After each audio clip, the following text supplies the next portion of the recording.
পাত্র হিসেবে ভার্সিটির সিনিয়র ভাই রাত শাহমাতকে দেখে চক্ষু বিস্ফোরিত হয় নজরাতের। মিনিট খানেক হয়েছে পাত্রপক্ষ এসেছে নজরাতকে দেখতে। এদিকে হালকা সাজগোজ করে বসেছিল নজরাত। পাত্রপক্ষ আসার পর নজরাতের বান্ধবী হুমায়শা লুকিয়ে দেখতে যায় পাত্র দেখতে কেমন। দেখে এসে হুমায়শা জানায় পাত্র আর কেউ নয়, তাদের ভার্সিটির বড় ভাই রাত শাহমাত। হুমায়শার কথা বিশ্বাস হয় না নজরাতের, তাই নিজ চোখে দেখতে পর্দার আড়ালে থেকে উকি দেয়, যা দেখে চক্ষু চড়ক গাছ। দ্রুত দরজা বন্ধ করে হুমায়শাকে গিয়ে বলে, দোস্ত আমার এখন কি হবে? আজকে তো আমার ইজ্জতের ফালুদা হয়ে যাবে। হুমায়শা হাসতে হাসতে বলল, তোর বদলে না হয় আমিই পাত্রী হিসেবে যাই, কি বলিস? হুমায়শার কথায় সাই দিয়ে নজরাত বলল, দারুণ আইডিয়া, চল তোকে রেডি করে দিই। এই একদম না, ওটা তো আমি এমনিতেই মজা করে বলেছি, তুই সিরিয়াস নিয়ে নিবি কে জানে। শোন, ভয় পাস না, কিচ্ছু হবে না। কিন্তু নজরাত কিছুতেই যাবে না ওই দাম্ভিক অহংকারী মানুষটার সামনে। সবচেয়ে বড় কথা, নজরাত রাত শাহমাতের সামনে গেলেই তাকে চিনে ফেলবে। কারণ গতকাল ভার্সিটিতে রাত শাহমাতের সাথে কথা বলতে গিয়েছিল নজরাত, কিন্তু রাত শাহমাত তাকে পাত্তা দেয়নি। এরপর থেকে বান্ধবীদের সাথে লজ্জায় মুখ দেখাতে পারেনি নজরাত। নজরাতকে তার বান্ধবীরা মিলে ডেয়ার দিয়েছিল তাদের ভার্সিটির বড় ভাই রাত শাহমাতের সাথে আলাপ করে বন্ধুত্ব করার। ভার্সিটির টিচার থেকে শুরু করে স্টুডেন্টদের কাছে খুবই পরিচিত একটা মুখ রাত শাহমাত। রাজনীতিতে তার জুড়ি নেই, তাছাড়া খুব ব্রিলিয়ান্ট স্টুডেন্ট রাত শাহমাত। স্কুলে থাকাকালীন প্রেমে ব্যর্থ হয়ে প্রতিজ্ঞা করেছে জীবনে আর কোনোদিন প্রেম নামক সম্পর্কে জড়াবে না, একেবারে বিয়ে করবে। তাই ভার্সিটির কোনো মেয়েদের পাত্তা দেয় না রাত শাহমাত। এমনকি মেয়েদের সাথে কথা বলতেও ঘৃণাবোধ কাজ করে নিজের মধ্যে। কিন্তু নজরাত রাত শাহমাতের সম্পর্কে জানত না, তাই তো বান্ধবীদের পাল্লায় পড়ে রাত শাহমাতের সাথে বন্ধুত্ব করতে যায়। নজরাতের বান্ধবীরা জানত রাত শাহমাত কোনো মেয়েদের সাথে বন্ধুত্ব করে না, তাই ইচ্ছে করেই এই ডেয়ার দেয়। যদিও হুমায়শা সাবধান করেছিল নজরাতকে, কিন্তু নজরাত শুনে নেয়। জেদ ধরে বন্ধুত্ব করে দেখিয়ে দিতে চেয়েছিল তার বান্ধবীদের। লম্বা দম নিয়ে এগিয়ে যায় রাত শাহমাত এর কাছে, গিয়ে বলে, হাই ভাইয়া। নজরাত আচমকা এসে কথা বলায় ভ্রুকুচকে তাকায় রাত শাহমাত। খানিকক্ষণ চুপ করে থেকে বলল, কি চাই? বন্ধুত্ব, আপনার সাথে বন্ধুত্ব করতে চাই ভাইয়া। রাত শাহমাত তখন মুচকি হাসি দিয়ে বলল, সরি। তারপর রোদ চশমা চোখে দিয়ে এক প্রকার ভাব দেখিয়ে বন্ধুদের নিয়ে ওই স্থান ত্যাগ করে। আশেপাশে যতজন দেখেছে সবাই হাসতে হাসতে গড়াগড়ি গিয়েছে। শেষে ভরা ক্যাম্পাসে অপমানিত হয়ে ফিরে আসে নজরাত। এরপর থেকে যখনই রাত শাহমাতের কথা মনে পড়ে তখনই গাল মন্দ করতে ভুলে না নজরাত। যাই হোক, এখন রাত শাহমাতের সামনে থেকে পালাবে কিভাবে তার উপায় খুঁজতে ব্যস্ত দুই বান্ধবী। তখনই নজরাতের নানুমণি এসে বলল, নজরাত, পোলা তো চান্দের নাহান সুন্দর, আমা তো তোরে নিয়া হিংসা হইতাছে। নজরাত আছে নজরাতের জ্বালায়। এর মধ্যে তিনি এসে রাত শাহমাতের গুণগান গাইতে শুরু করে দিয়েছেন। তাই নজরাত কিঞ্চিত রেগে বলল, বুড়ি, তোমার যেহেতু এত পছন্দ হয়েছে, তুমি ওই দাম্ভিক অহংকারী ছেলেকে বিয়ে করে নাও। নজরাতের নানু সন্দিহান দৃষ্টিতে তাকিয়ে বললেন, তুই কেমনে জানলি ওই ছেলের দাম্ভিক অহংকার আছে? সুন্দর ছেলেরা ওইরকমই হয়, তাই আমি ঠিক করেছি কালো আর বেটে দেখে বিয়ে করব। তাহলে আমাকে রাজরানীর মতো করে রাখবে। আর যাই হোক বুড়ি, তুমি এখান থেকে এখন যাও, আমি রেডি হচ্ছি, দেখতে পাচ্ছ না? হ যা, তুই ভালো কইরা সাজায়। নানু চলে যাওয়ার পর হুমায়শা বলল, দোস্ত, একটা আইডিয়া পেয়েছি, বলবো? নজরাত দরজা বন্ধ করে এসে বলল, তাড়াতাড়ি বল। চল, তোকে ভারী মেকআপ করে দিই, তাহলে ওই ব্যাটা তোকে আর চিনতেই পারবে না। তারপর হুমায়শা খুব ভারী মেকআপ করে দিল নজরাতের, যার দরুন আপন মানুষ ছাড়া একবার দুবার যারা নজরাতকে দেখেছে তারা চিনতেই পারবে না। এর মধ্যে অনেকবার তাদেরকে ডাকাডাকি করে গেছে নজরাতের মা তরিকা বেগম। তারপর যখন নজরাতকে পাত্রপক্ষের সামনে নিয়ে যেতে পাশের বাসার ঘটক কলি আন্টি রুমে আসেন, তখন নজরাতকে দেখে বললেন, এ কি, এত সাজ দিয়েছ কেন? এ কথা বলতেই হুমায়শা নজরাত ভয় পেয়ে যায়। এই মহিলা যদি এখন বলে যাও, এমন সাজ চলবে না, মুখ ধুয়ে হালকা সেজে এসো, তখন কি হবে? তাই হুমায়শা ঝটপট বলে ওঠে, আন্টি, এই সাজ এখন ট্রেন্ডে আছে, তাই এটাই ভালো হবে। মিসেস কলিয়ার খাটলেন না, বললেন, ঠিক আছে, তোমরা আজকালকার পোলাপান তোমরাই ভালো বোঝো সাজগোজের, আমরা অত শত বুঝি না। তারা বারবার বলছিল এখনো মেয়ে নিয়ে যাচ্ছি না কেন, এখন চলো চলো, অনেক সময় হয়ে গেছে। দুই বান্ধবী হাঁফ ছেড়ে বাঁচল যেন, তবুও মনের মধ্যে একটা ভয় রয়েই গেছে। পাত্রপক্ষের সামনে গিয়ে সালাম দেয় নজরাত। রাত শাহমাতের মা আমিনা বেগম সালামের জবাব দিয়ে বললেন, বসো। নজরাত বসার পর রাত শাহমাতের বোন জিজ্ঞাসা করল, নাম কি তোমার? নজরাত জবাব দেয়, রূপকথা। আগে পরে কিচ্ছু নেই?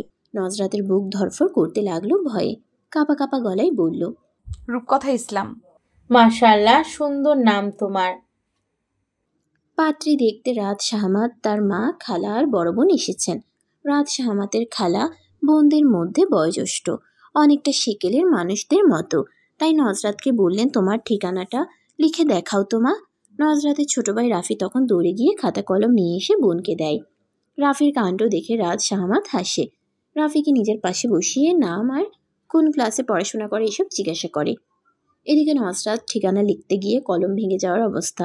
মনে হচ্ছে এই প্রথম সে লিখতে বসেছে, হাত কাঁপছে তার। এমনিতে নজরাতের হাতের লেখা ভীষণ সুন্দর, কিন্তু ভয়ে এখন খুব বিচ্ছিরি হয়ে যাচ্ছে। তবুও কোনো রকমে লিখে দেয়। রাত শাহমাতের খালামণি খাতাটা নিয়ে পড়ে, তারপর বাবার কথা জিজ্ঞাসা করলে নজরাতের চোখ ছলছল হয়ে ওঠে। নজরাতের এসএসসি পরীক্ষা চলাকালীন তার বাবার ওপেন হার্ট সার্জারি করা হয়। তারপরও বাঁচানো যায়নি নজরাতের বাবাকে। বাবার মৃত্যুর দুদিন পরেই বোর্ড পরীক্ষা অংশগ্রহণ করতে হয়েছে তাকে। নজরাতকে কেউ বাবার কথা বললে কান্না করে দেয়, তাই মিসেস কলি বললেন, ওর বাবা বেঁচে নেই, প্রায় 3 বছর আগে মারা গেছেন। এই কথা শুনে সবাই দুঃখিত হলেন। নজরাতকে সান্ত্বনা দিলেন রাত শাহমাতের খালামণি। তারপর তরিকা বেগমের সাথে আরও কিছু গল্প করে বিদায় নিয়ে চলে গেলেন তারা। সন্ধ্যার সময় মিসেস কলি এসে হাই হুতাশ করতে করতে বললেন, ভাবি, আমি আগেই আপনার মেয়েকে বলেছিলাম এমন সাজ দিতে না। এখন পাত্র বাসায় গিয়ে বলছে মেয়ে নাকি মেকআপ সুন্দরী। পাত্র ন্যাচারাল সুন্দরী মেয়েকে বিয়ে করতে চায়। আমিও এই পাত্র হাতছাড়া করব না, দরকার হলে আবারও নিয়ে আসবো। পরের দিন নজরাত ভার্সিটির ক্যাম্পাস পেরিয়ে তার ক্লাসের ভবনে যাওয়ার সময় পিছন থেকে একটা পরিচিত কণ্ঠস্বর বলল, এই মেয়ে, দাঁড়াও। মুহূর্তেই নজরাতের পা থেমে গেল।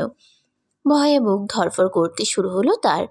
লোকটার সম্মুখীন হয়ে মিয়ানো গলায় বলল, জি ভাইয়া, কিছু বলবেন? মনে মনে ভীষণ ভয় পাচ্ছে নজরাত। তাকে আবার চিনে ফেলল না তো রাত শাহমাত? কিন্তু নজরাতকে অবাক করে দিয়ে রাত শাহমাত বলল, এই মেয়ে, তোমার নামটা যেন কি? নজরাত শান্ত চোখে রাতের দিকে চেয়ে বলল, নজরাত। আগে পরে কিছু নেই? নজরাত মাথা দুই দিকে নাড়িয়ে বোঝায় নেই। তারপর রাত বলল, আচ্ছা, তুমি এখন যেতে পারো। নজরাত অনুমতি পেয়ে দ্রুত পা চালিয়ে নিজের ক্লাসে চলে গেল। নজরাতের আসল নাম রূপকথা ইসলাম আর ডাক নাম নজরাত। বেচারির দুইটা নাম হওয়ায় এই যাত্রায় বেঁচে গেল। নজরাত চলে যাওয়ার পর রাতের বন্ধু রিয়াদ খোঁচা দিয়ে বলল, কিরে দোস্ত, ব্যাপার কি?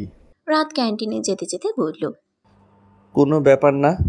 ক্যান্টিনে এসে রাত ক্যান্টিনের মামাকে দুটো করে সিঙ্গারা আর দুটো সমোসা দিতে বলল দুজনকে। তারপর মায়ের ফোন আসলে রিসিভ করে। ওপাশ থেকে মায়ের কথায় কিছুটা রেগে যায় রাত। শেষে বলে, তোমাদের যা ইচ্ছে তাই করো, আমি এসবের মধ্যে নেই। এই বলে কল কেটে দেয়। এর মধ্যে তাদের নাস্তা চলে আসে। নাস্তা খেতে খেতে রিয়াদ বলল, তুই তো আন্টির সাথে কখনো এইভাবে কথা বলিস না, তাহলে আজকে কি হলো তোর? গতকাল যে মেয়েটাকে দেখতে গিয়েছিলাম, সেই মেয়েটা অনেকটা নুসরাত মেয়েটার মতো মনে হলো। তবে নুসরাত মেয়েটার ন্যাচারাল, দেখলেই বোঝা যায় আর্টিফিশিয়াল কিছু ইউজ করে না। তবুও কেন জানি দুটো মেয়ের মধ্যে অনেকটা মিল দেখতে পেলাম আমি। আম্মা ওই গতকালের মেয়েটাকে নিয়ে পড়ে আছে, সেজন্যই রাগ উঠে গেল। বাই এনি চান্স তুই কি নাজরাত মেয়েটাকে পছন্দ করে ফেলেছিস? রাত রেগে যেতে নিলে রিয়াদ হেসে বলল, আরে দোস্ত, মজা করেছি, এত রেগে যাচ্ছিস কেন? গতকাল তরিকা বেগম অফিস থেকে ফেরার পথে জাম কিনে নিয়ে এসেছেন। দুপুরে রোদের বেলা টক জাতীয় ভর্তা খেতে অমৃতের মতো লাগে, তাই নজরাত জাম ভর্তা বানিয়ে রাফিকে ডাকে। আজ নজরাতের ভার্সিটি আর রাফির স্কুল বন্ধ, তাই বাসায় আছে তারা। ড্রয়িং রুমের মেঝেতে বসে ভাই বোন মিলে আয়েশ করে খাচ্ছে। তখন বাসার কলিং বেল বেজে ওঠে। নজরাত রাফিকে বলল, ভাইয়া দরজাটা খুলে দিয়ে আয় তো। আমি চলে গেলে তুই আমাকে রেখে সবটা খেয়ে ফেলবি, তাই আমি যেতে পারবো না, তুই যা। রাফি খেতে খেতে বলল। রাফির কথায় তার মাথায় হালকা থাপ্পড় মেরে উঠে দাঁড়ায় নজরাত। এদিকে নজরাতের নানু রুম থেকে চেঁচিয়ে বললেন, সেই কখন থেকে বেল বাজতেছে, তোরা কানে শুনিস না? নজরাত দুষ্টুমি করে বলল, এই বুড়ি চেঁচিও না, আমি যাইতেছি। তারপর গায়ের ওড়নাটা মাথায় শরীরে ঠিকমতো দিয়ে দরজা খুলে নজরাত। দরজার সামনে দাঁড়িয়ে থাকা ব্যক্তিদের দেখে মুখের কথা হারিয়ে ফেলল। বহুক্ষণ বিবশ হয়ে দাঁড়িয়ে রইল। মিসেস কলি তখন বললেন, কি রে, মেহমানদার এভাবে দাঁড় করিয়ে রাখবি? এতক্ষণে জ্ঞান ফিরে নজরাতের। বালিকার মতো সরল অকপট গলায় সালাম দিয়ে বলল, জি ভেতরে আসুন। মেহমানদের বসিয়ে ভেতরে নানুর কাছে চলে যায় নজরাত। মনে মনে হাসি পায় তার। ওই দিন ভারী মেকআপ দেখিয়ে বিদায় করেছিল তাদের, আর আজকে ফকিন্নি বেশ দেখে এমনিতেই বিদায় হবে তারা। খুবই সাধারণ একটি 3 পিস পরে আছে নজরাত, তাও 1 সেট হলে মানা যেত। 3টা 3 সেটের থেকে নেওয়া, যেমন একটা ড্রেসের জামা অন্যটার ওড়না এরকমভাবে পরে আছে নজরাত। মাথার এলোমেলো চুলগুলো পেঁচিয়ে কাটা বেন দিয়ে লাগিয়ে রাখা। রাফি দৌড়ে গিয়ে কিচেনে বসে বসে আরাম করে খাচ্ছে জাম ভর্তা। মেহমান আসায় সে মহা খুশি, কারণ একা একা সবটা খেতে পারছে। তরিকা বেগম অফিসে আছেন। নজরাতের নানু এসে সবার সাথে কুশল বিনিময় করেন। নজরাত সবার জন্য ঠান্ডা পানি দিয়ে লেবুর শরবত তৈরি করে নিয়ে আসে। এই গরমের মধ্যে লেবুর শরবত যেন মরুভূমিতে একটু পানির দেখা। তারপর দ্রুত সবার জন্য নুডলস রান্না করে নিয়ে আসে। রাদের মা লিপি বেগম বললেন, আমরা এসে তোমাকে ঝামেলায় ফেলে দিলাম মা, মনে কষ্ট নিও না। নজরাত সশব্যস্তে জবাব দেয়, ছি ছি আন্টি, এসব কি বলছেন? আবদুল্লাহ ইবনু আমর রাদিয়াল্লাহু তাআলা আনহু থেকে বর্ণিত জনৈক ব্যক্তি আল্লাহর রাসূল সাল্লাল্লাহু আলাইহি ওয়াসাল্লামকে জিজ্ঞেস করল, ইসলামে কোন জিনিসটি উত্তম? তিনি বললেন, তুমি খাদ্য খাওয়াবে ও চেনা অচেনা সকলকে সালাম দিবে। খাদ্য খাওয়ানো নবী রাসূলগণের প্রিয় একটি কাজ ছিল। তাদের ঘরে খাবার না থাকলে তারা না খেয়ে সবটুকু দিয়ে অতিথি আপ্যায়ন করতেন। বাড়িতে মেহমান আসলে তারা অত্যন্ত খুশি হতেন। অথচ বর্তমানে আমরা বাড়িতে মেহমান আসলে বিরক্ত হই, আপ্যায়নে গাফিলতি করি। কিন্তু আল্লাহ তাআলার কাছে অত্যন্ত পছন্দের কাজ মানুষকে খাদ্য খাওয়ানো। সন্তুষ্টি চিত্তে মানুষকে খাওয়ানোর মাধ্যমে সহজে আল্লাহ তাআলার সন্তুষ্টি অর্জন করা যায়। তাই আপনারা আসাতে আমার বরং উপকারী হয়েছে, আলহামদুলিল্লাহ। নজরাতের কথায় লিপি বেগম এবং তার বোন রানু বেগম অনেক খুশি হলেন। সেদিন নজরাতকে পছন্দ না হলেও আজকে খুবই পছন্দ হলো। মিসেস কুলি তাদের অনেক রিকোয়েস্ট করে আজকে নিয়ে এসেছেন। নজরাতের মা তরিকা বেগম আজকে বাসায় থাকবেন না, তিনি জানতেন। এদিকে রাদের জন্য অন্য জায়গায় পাত্রী দেখতে যাবেন বলেছিলেন লিপি বেগম। যদি সেখানে পাত্রী পছন্দ হয়ে যায় সে ভয়ে তরিকা বেগম বাসায় না থাকা সত্ত্বেও আজকে তাদের নিয়ে এসেছেন মিসেস কুলি। লিপি বেগম রাতকে তাদের সাথে আসতে বলেছিলেন, কিন্তু রাত আসবে না বলে দেয় এবং রাদের বোন ও ভাইয়ের সাথে মিলে আসবে না বলেছে। তাই লিপি বেগম আর তার বোন এসেছেন আজ। নজরাতের বাবা মারা যাওয়ার পর থেকে তরিকা বেগম একটা কোম্পানিতে চাকরি করে সংসার চালাচ্ছেন, তাই তিনি দিনের বেশিরভাগ সময় বাহিরে থাকেন। এদিকে নজরাতের ভার্সিটি বন্ধ থাকলে ঘরের সমস্ত কাজ করে রাখে, মায়ের কষ্ট যেন লাঘব হয় সেজন্য। তবে তরিকা বেগম ভোরবেলা উঠে রান্না করে দিয়ে যান। আজকে আর তেমন কিছু জিজ্ঞাসা করলেন না তারা নজরাতকে। নজরাতের রান্না করা নুডলস খেয়ে বিদায় নিয়ে চলে গেলেন। তারা চলে যাওয়ার কিছুক্ষণ পর মিসেস কলি আসলেন।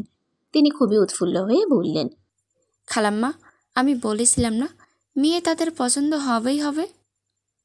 নজরাতের নানু বললেন, আজকে কি হইল তারা? মেয়ে তাদের পছন্দ হয়েছে, এখন বাসায় সবার সাথে বসে কথা বলে জানাবে বলেছেন। নজরাতের নানু আলহামদুলিল্লাহ বলে আনন্দে আত্মহারা হয়ে পড়লেন। এদিকে পর্দার আড়ালে থেকে সবটাই শুনল নজরাত। শুনে কি প্রতিক্রিয়া করবে বুঝতে পারছে না সে। ভার্সিটিতে এক প্রকার লুকিয়ে ঢুকে নজরাত। কিছুতেই রাদের সামনে পড়া যাবে না, এই তার পণ।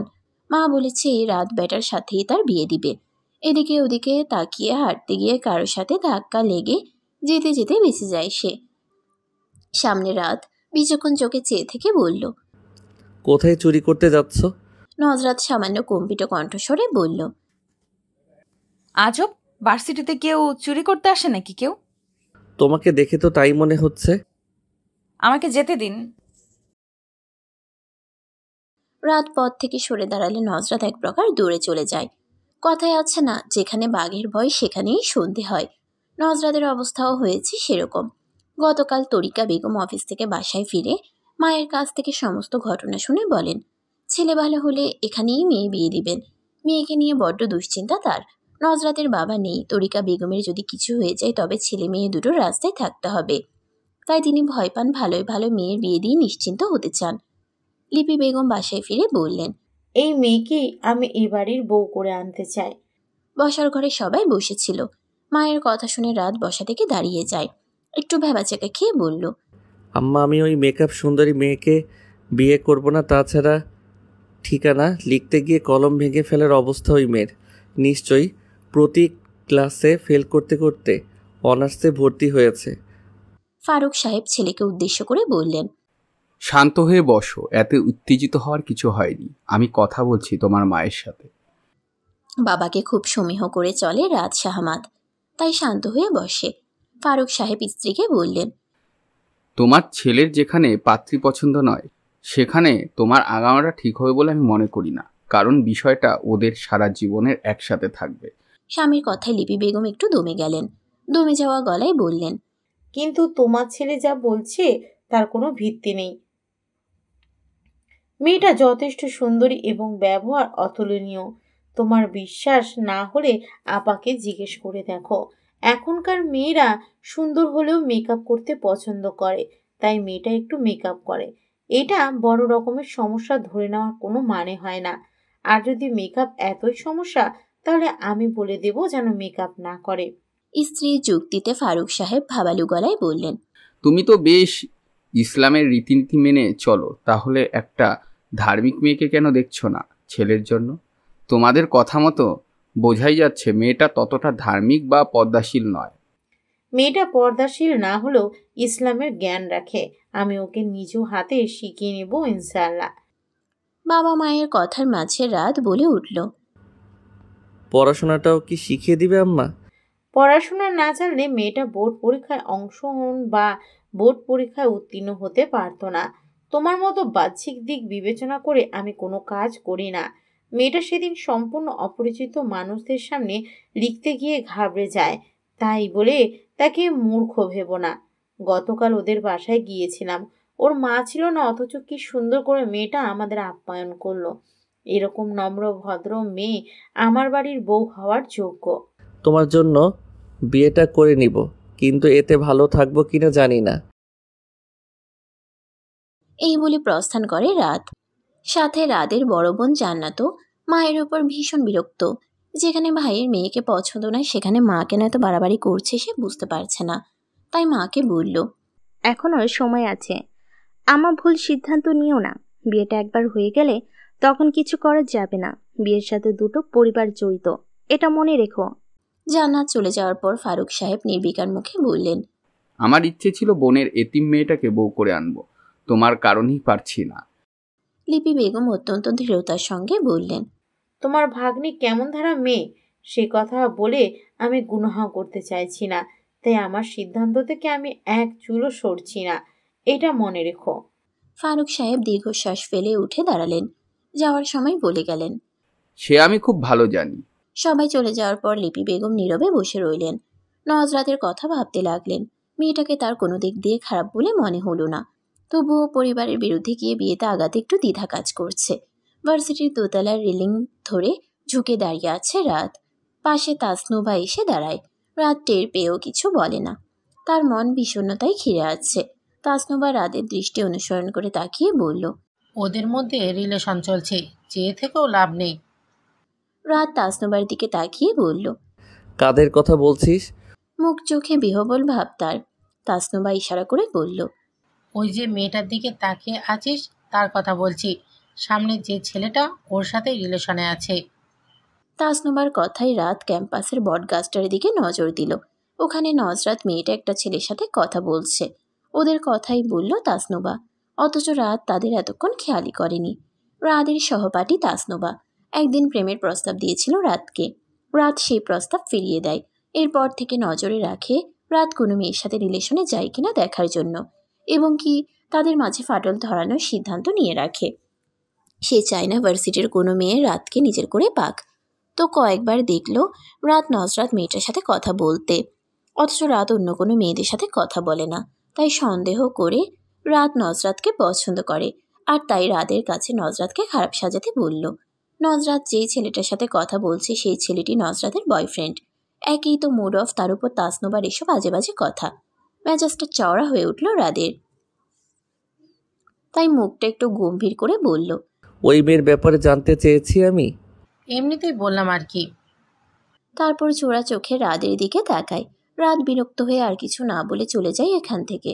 তাসনুবা রাদের কোনো ভাবান্তর বুঝতে পারল না। তার যাওয়ার পানে তাকিয়ে থাকে কিছুক্ষণ। ফারুক সাহেবের 2 ছেলে এবং 2 মেয়ে। প্রায় 1 বছর হতে চলল বড় ছেলে পরিবারকে না জানিয়ে বিয়ে করে নিয়েছে। তাই লিপি বেগম বড় ছেলের জন্য এবারই দরজা বন্ধ করে দিয়েছেন। আর বড় মেয়ের বিয়ে হয়েছে, সাথে একটা প্রাইভেট কলেজে শিক্ষকতা করছে। তারপর রাত শাহমাদকে তাকে নিয়ে কোনো রিস্ক নিতে চান না। লিপি বেগম তাই পড়াশোনা চলাকালীন অবস্থাতেই নিজের পছন্দের পাত্রের সাথে বিয়ে দিতে চান। ছোট মেয়ে জুই ইন্টার প্রথম বর্ষে পড়ছে। বাসায় থেকে পড়াশোনা হবে না বলে হোস্টেলে থাকে সে। একদিন ছুটির দিনে মিসেস কলি তরিকা বেগমকে নিয়ে রাদের বাড়িতে এলেন। লিপি বেগম আপ্যায়নের ত্রুটি রাখলেন না।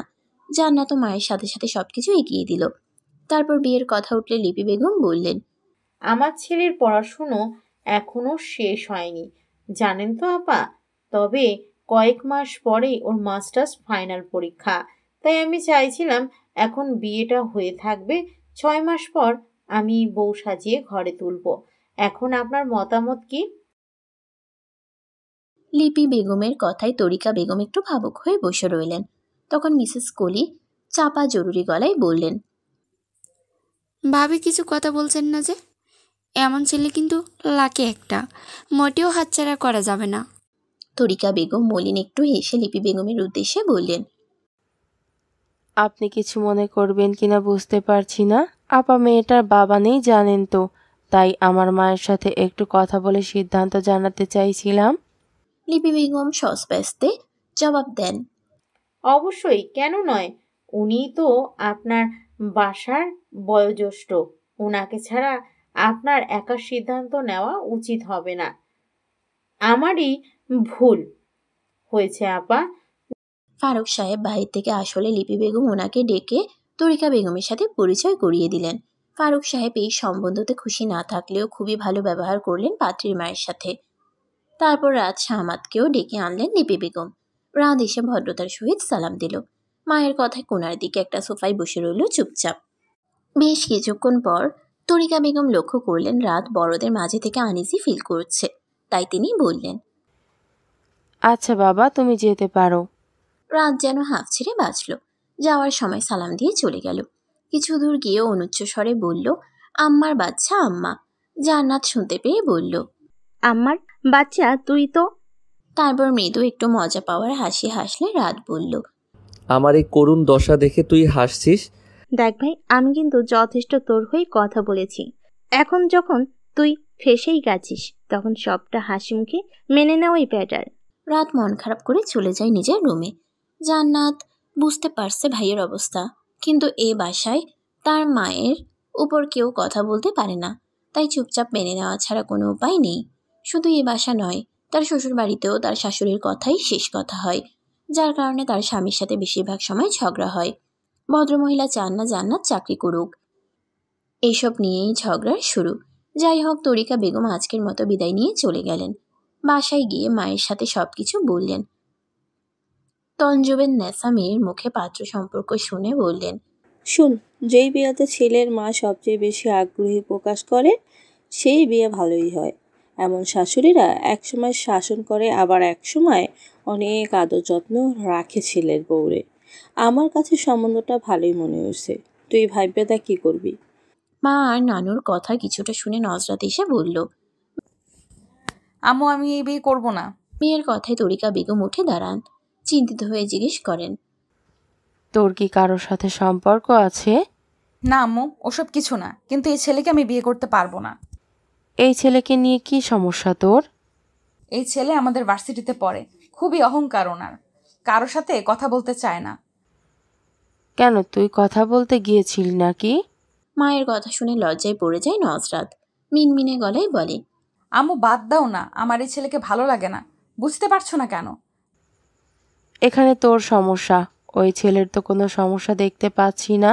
তুই যদি ওই ছেলেকে পছন্দ না হওয়ার উপযুক্ত কোনো কারণ দেখাতে পারতি তাহলে আমি মেনে নিতাম, কিন্তু তুই যেগুলো বলছিস তার কোনো ভিত্তি নেই।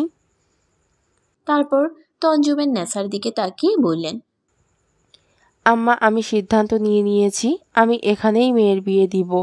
এটা আমার শেষ কথা, তুমি ওরে বোঝাও।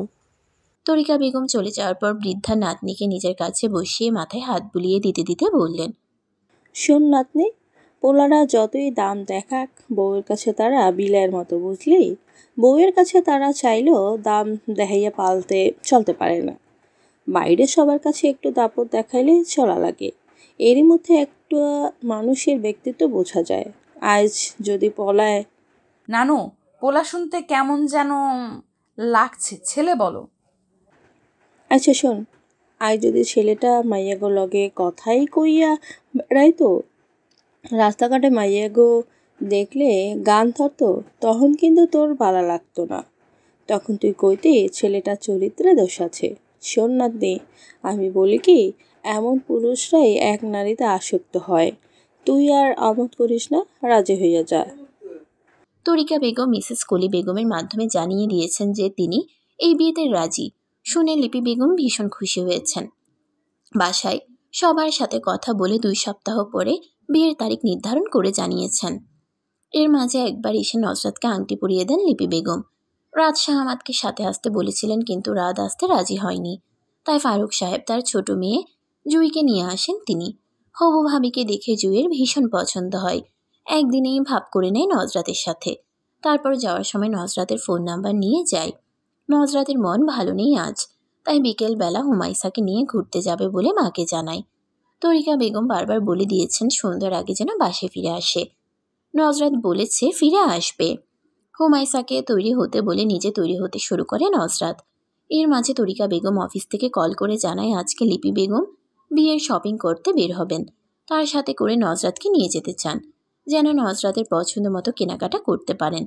এই কথা শুনে নজরাত বিরস মুখে বলল, আমি হুমাইসাকে বলে দিয়েছি যাওয়ার কথা, এখন আমি ওর সাথে না গিয়ে ওখানে কিভাবে যাব? ওনারা কিছুদিন পর আত্মীয় হতে চলেছেন, এখন মুখের ওপর কিভাবে না করব? এত বড় হয়েছিস, এইটুকু জ্ঞান নেই তোর? আমি আর কিছু শুনতে চাই না। সুন্দর করে রেডি হয়ে নে, ওরা এসে তোকে নিয়ে যাবে। অগত্যা নিজের মনের বিরুদ্ধে গিয়ে হুমাইসাকে যাবে না বলে নিষেধ করে দেয় নজরাত। নজরাতের কান্না আসছে কেন জানি, সব বাদ দিয়ে চুপটি করে শুয়ে থাকে। বিকেল 5টা বেজে 10 মিনিট। একটা ভারী কোমল কণ্ঠস্বর শুনে ঘুম ভাঙে নজরাতের। জুই খাটের একপাশে বসে আলতো হাতে নজরাতের হাত ধরে বলে, এই যে হবু মিষ্টি ভাবি, তুমি কি আমাদের সাথে শপিং মলে যাবে না? নজরাত জুইকে হঠাৎ দেখতে পেয়ে তড়িঘড়ি করে উঠে বসে। গায়ের ওড়নাটা ঠিক করে। মাথা এখনো ঘুমের ধোঁয়াটে ভাবটা কাটিয়ে ওঠেনি। এত অল্প সময়ের মধ্যে নজরাত এতটা গভীর ঘুমে যাবে বুঝতে পারেনি। জুই আবারও বলে, তুমি কি যাবে না? নজরাত ফিচেল হেসে বলল, সরি তোমাদের অপেক্ষা করানোর জন্য। তোমাদের কি লেট হয়ে যাচ্ছে? না না, সমস্যা নেই, তুমি ঝটপট তৈরি হয়ে নিতে পারো। জুইয়ের কথায় নজরাত দ্রুত উঠে গিয়ে মুখ চোখে পানির ঝাপটা দিয়ে বোরকা আর হিজাবের সাথে লাগোয়া নিকাব পরে নেয়। তারপর নানুকে বলে বের হয়। রাস্তায় গিয়ে দেখতে পায় গাড়িতে তাদের জন্য লিপি বেগম অপেক্ষা করছেন। নজরাত গিয়ে সালাম দেয়। তারপর লিপি বেগম বললেন, জুই, তুই আমার সাথে বস, আর রূপকথা সামনের সিটে বসবে। তারপর জুই তার মায়ের পাশে বসে, আর নজরাত সামনে গাড়ির দরজা খুলতে গিয়ে পারে না। তখন একটা বলিষ্ঠ হাত দরজাটা খুলে দেয়। তখন নজরাত দেখতে পায় সামনে ড্রাইভিং সিটে রাত বসে আছে। রাতকে দেখতে পেয়ে একটা বড়সড় ধাক্কা খায় নজরাত। নজরাত থতমত খেয়ে দাঁড়িয়ে থাকলে রাত সৌজন্যমূলক বলে, গাড়িতে এসে বসুন। নজরাত চুপচাপ এসে বসে। তারপর রাত গাড়ি চালানো শুরু করে। এদিকে লিপি বেগম ছেলের কথাই খুশি হন। নজরাতকে জিজ্ঞাসা করেন তার বাসার সবাই কেমন আছেন। নজরাত বলে, আলহামদুলিল্লাহ ভালো।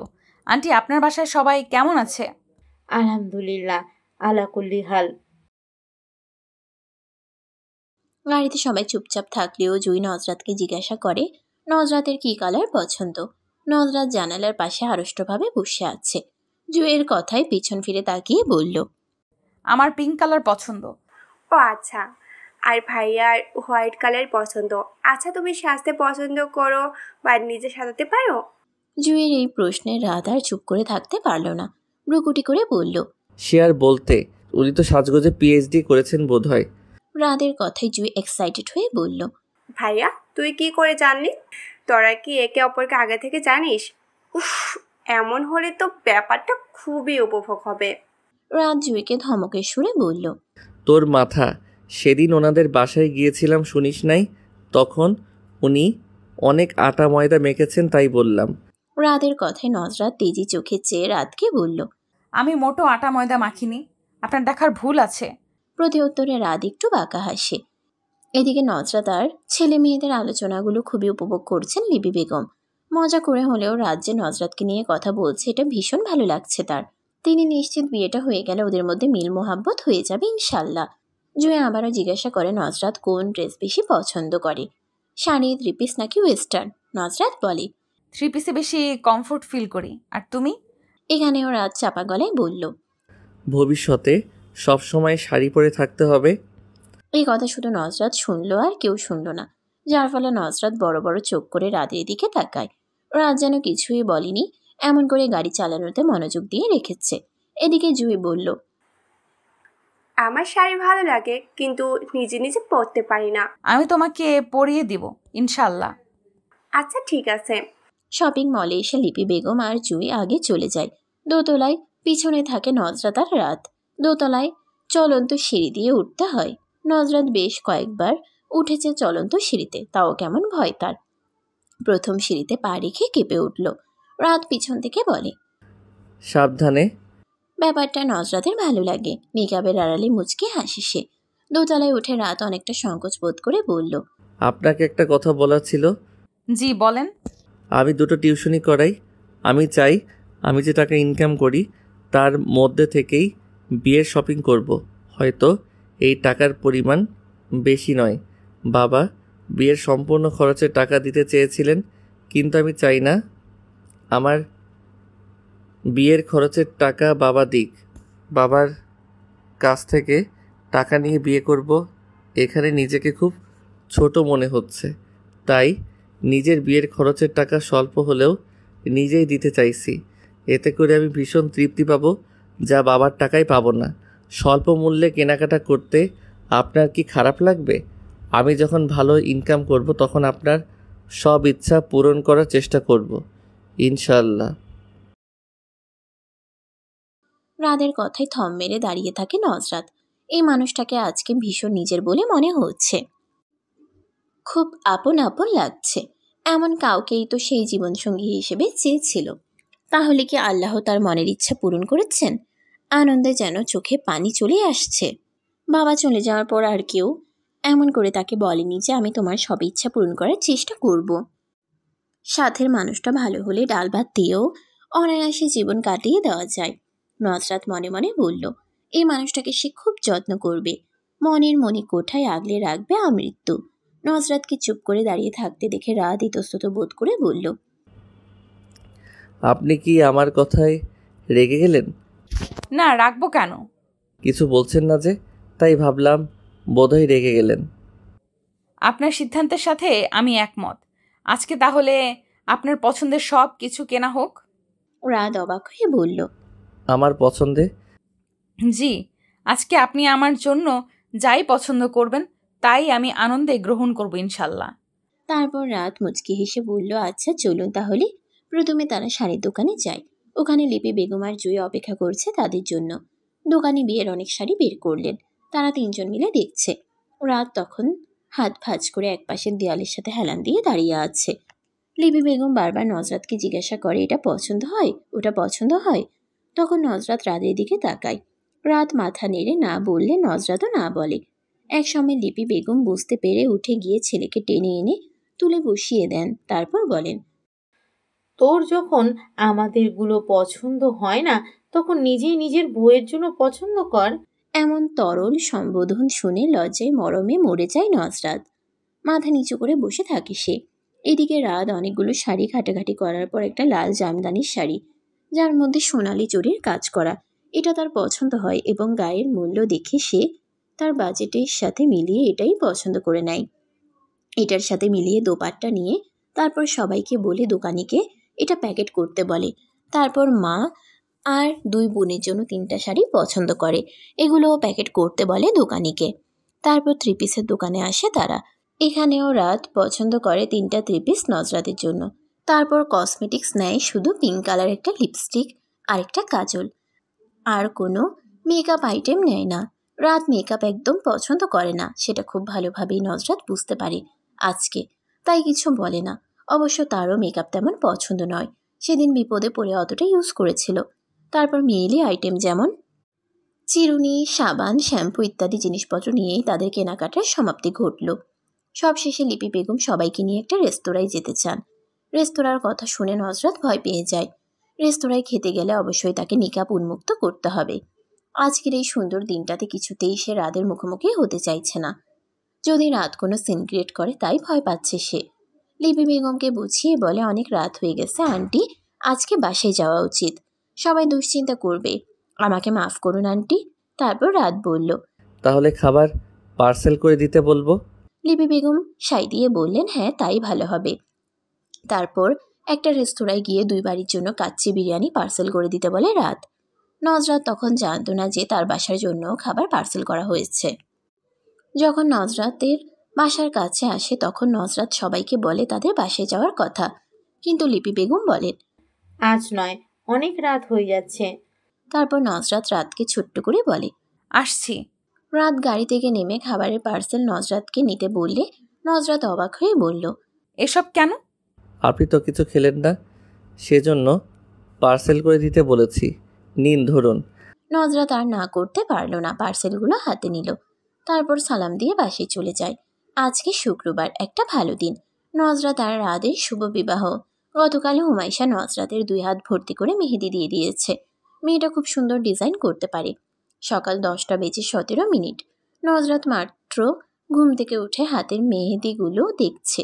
বাড়ির সবাই রান্না বান্নার কাজে ব্যস্ত। খুব ছোট করেই বিয়েটা হয়ে থাকবে, তাও বিয়ে বলে কথা, কাজ তো থাকবেই। নজরাতকে কেউ বিরক্ত করেনি, তাই সে আরামে ঘুমিয়েছে। হুমাইশা ও তরিকা বেগমের হাতে হাতে সব কাজ করে দিচ্ছে। গতকাল হুমাইশাকে তার পরিবারকে বলে নিয়ে এসেছে নজরাত। বিয়েতে বান্ধবী পাশে থাকলে খুব ভরসা পাওয়া যায়। হুমাইশাও ভীষণ আনন্দিত, বান্ধবীর বিয়ে বলে কথা, কজনেরই বা ভাগ্য হয় বান্ধবীর বিয়েতে উপস্থিত থাকতে পারার। সে থাকতে পারছে, আলহামদুলিল্লাহ। নজরাত বসে বসে রাতের কথা ভাবছে। সেদিনের পর থেকে রাতকে ভীষণ ভালো লেগে গেছে তার। লোকটা বাহিরের মানুষের সাথে দাম্ভিক হলেও পরিবারের সাথে ভীষণ মিশুক। পরিবারকে গুরুত্ব দেওয়া ছেলেগুলো সবচেয়ে ভালো হয়। ওই দিন বাসায় আসার পর রাফি বোনের হাতে খাবারের পার্সেল দেখে খুশিতে লাফিয়ে ওঠে, যা দেখে রাতকে ধন্যবাদ দিতে ইচ্ছা হয় নজরাতের। তার পরিবারের কথা চিন্তা করেছে রাত, এটা ভাবলেই বুকটা প্রশান্তিতে ভরে যায়। তুনজুমের নেশা সেদিন নজরাতকে খোঁচা দিয়ে বলেন, কি নাতনি, নাচ জামাইকে কেমন বুঝলি? নজরাত লজ্জায় সেদিন কোনো উত্তর দিতে পারেনি, শুধু একগাল হেসে সেখান থেকে দৌড়ে চলে যায়। মেয়ের খুশি দেখে তরিকা বেগম স্বস্তির শ্বাস ফেলেন। আল্লাহ তাআলার কাছে শুকরিয়া আদায় করেন। ওই দিনটা বারবার মনে পড়ে নজরাতের। মনে মনে আনমনে হাসে সে। হুমাইসা আকস্মিক এসে বলল, কি রে বিয়ের কোণে একা একা হাসছিস কেন? দুলাভাইকে নিয়ে ভাবছিস বুঝি? নজরাত লজ্জায় লাল হয়ে যায়। তারপর যাহ বলে বাথরুমে দৌড় দেয়। দুপুরে জোহরের পর বরপক্ষের আগমন ঘটে। বউয়ের জন্য আনা জিনিসপত্র মিসেস কলি বেগম তঞ্জুমের নেসার হাতে তুলে দেন। সব কিছু খুলে দেখে সবাই। তারপর হুমাইসা নজরাতকে সাজানো শুরু করে। লিপি বেগম নিজের থেকে কিছু গহনা ছোট ছেলের বউয়ের জন্য নিয়ে এসেছেন।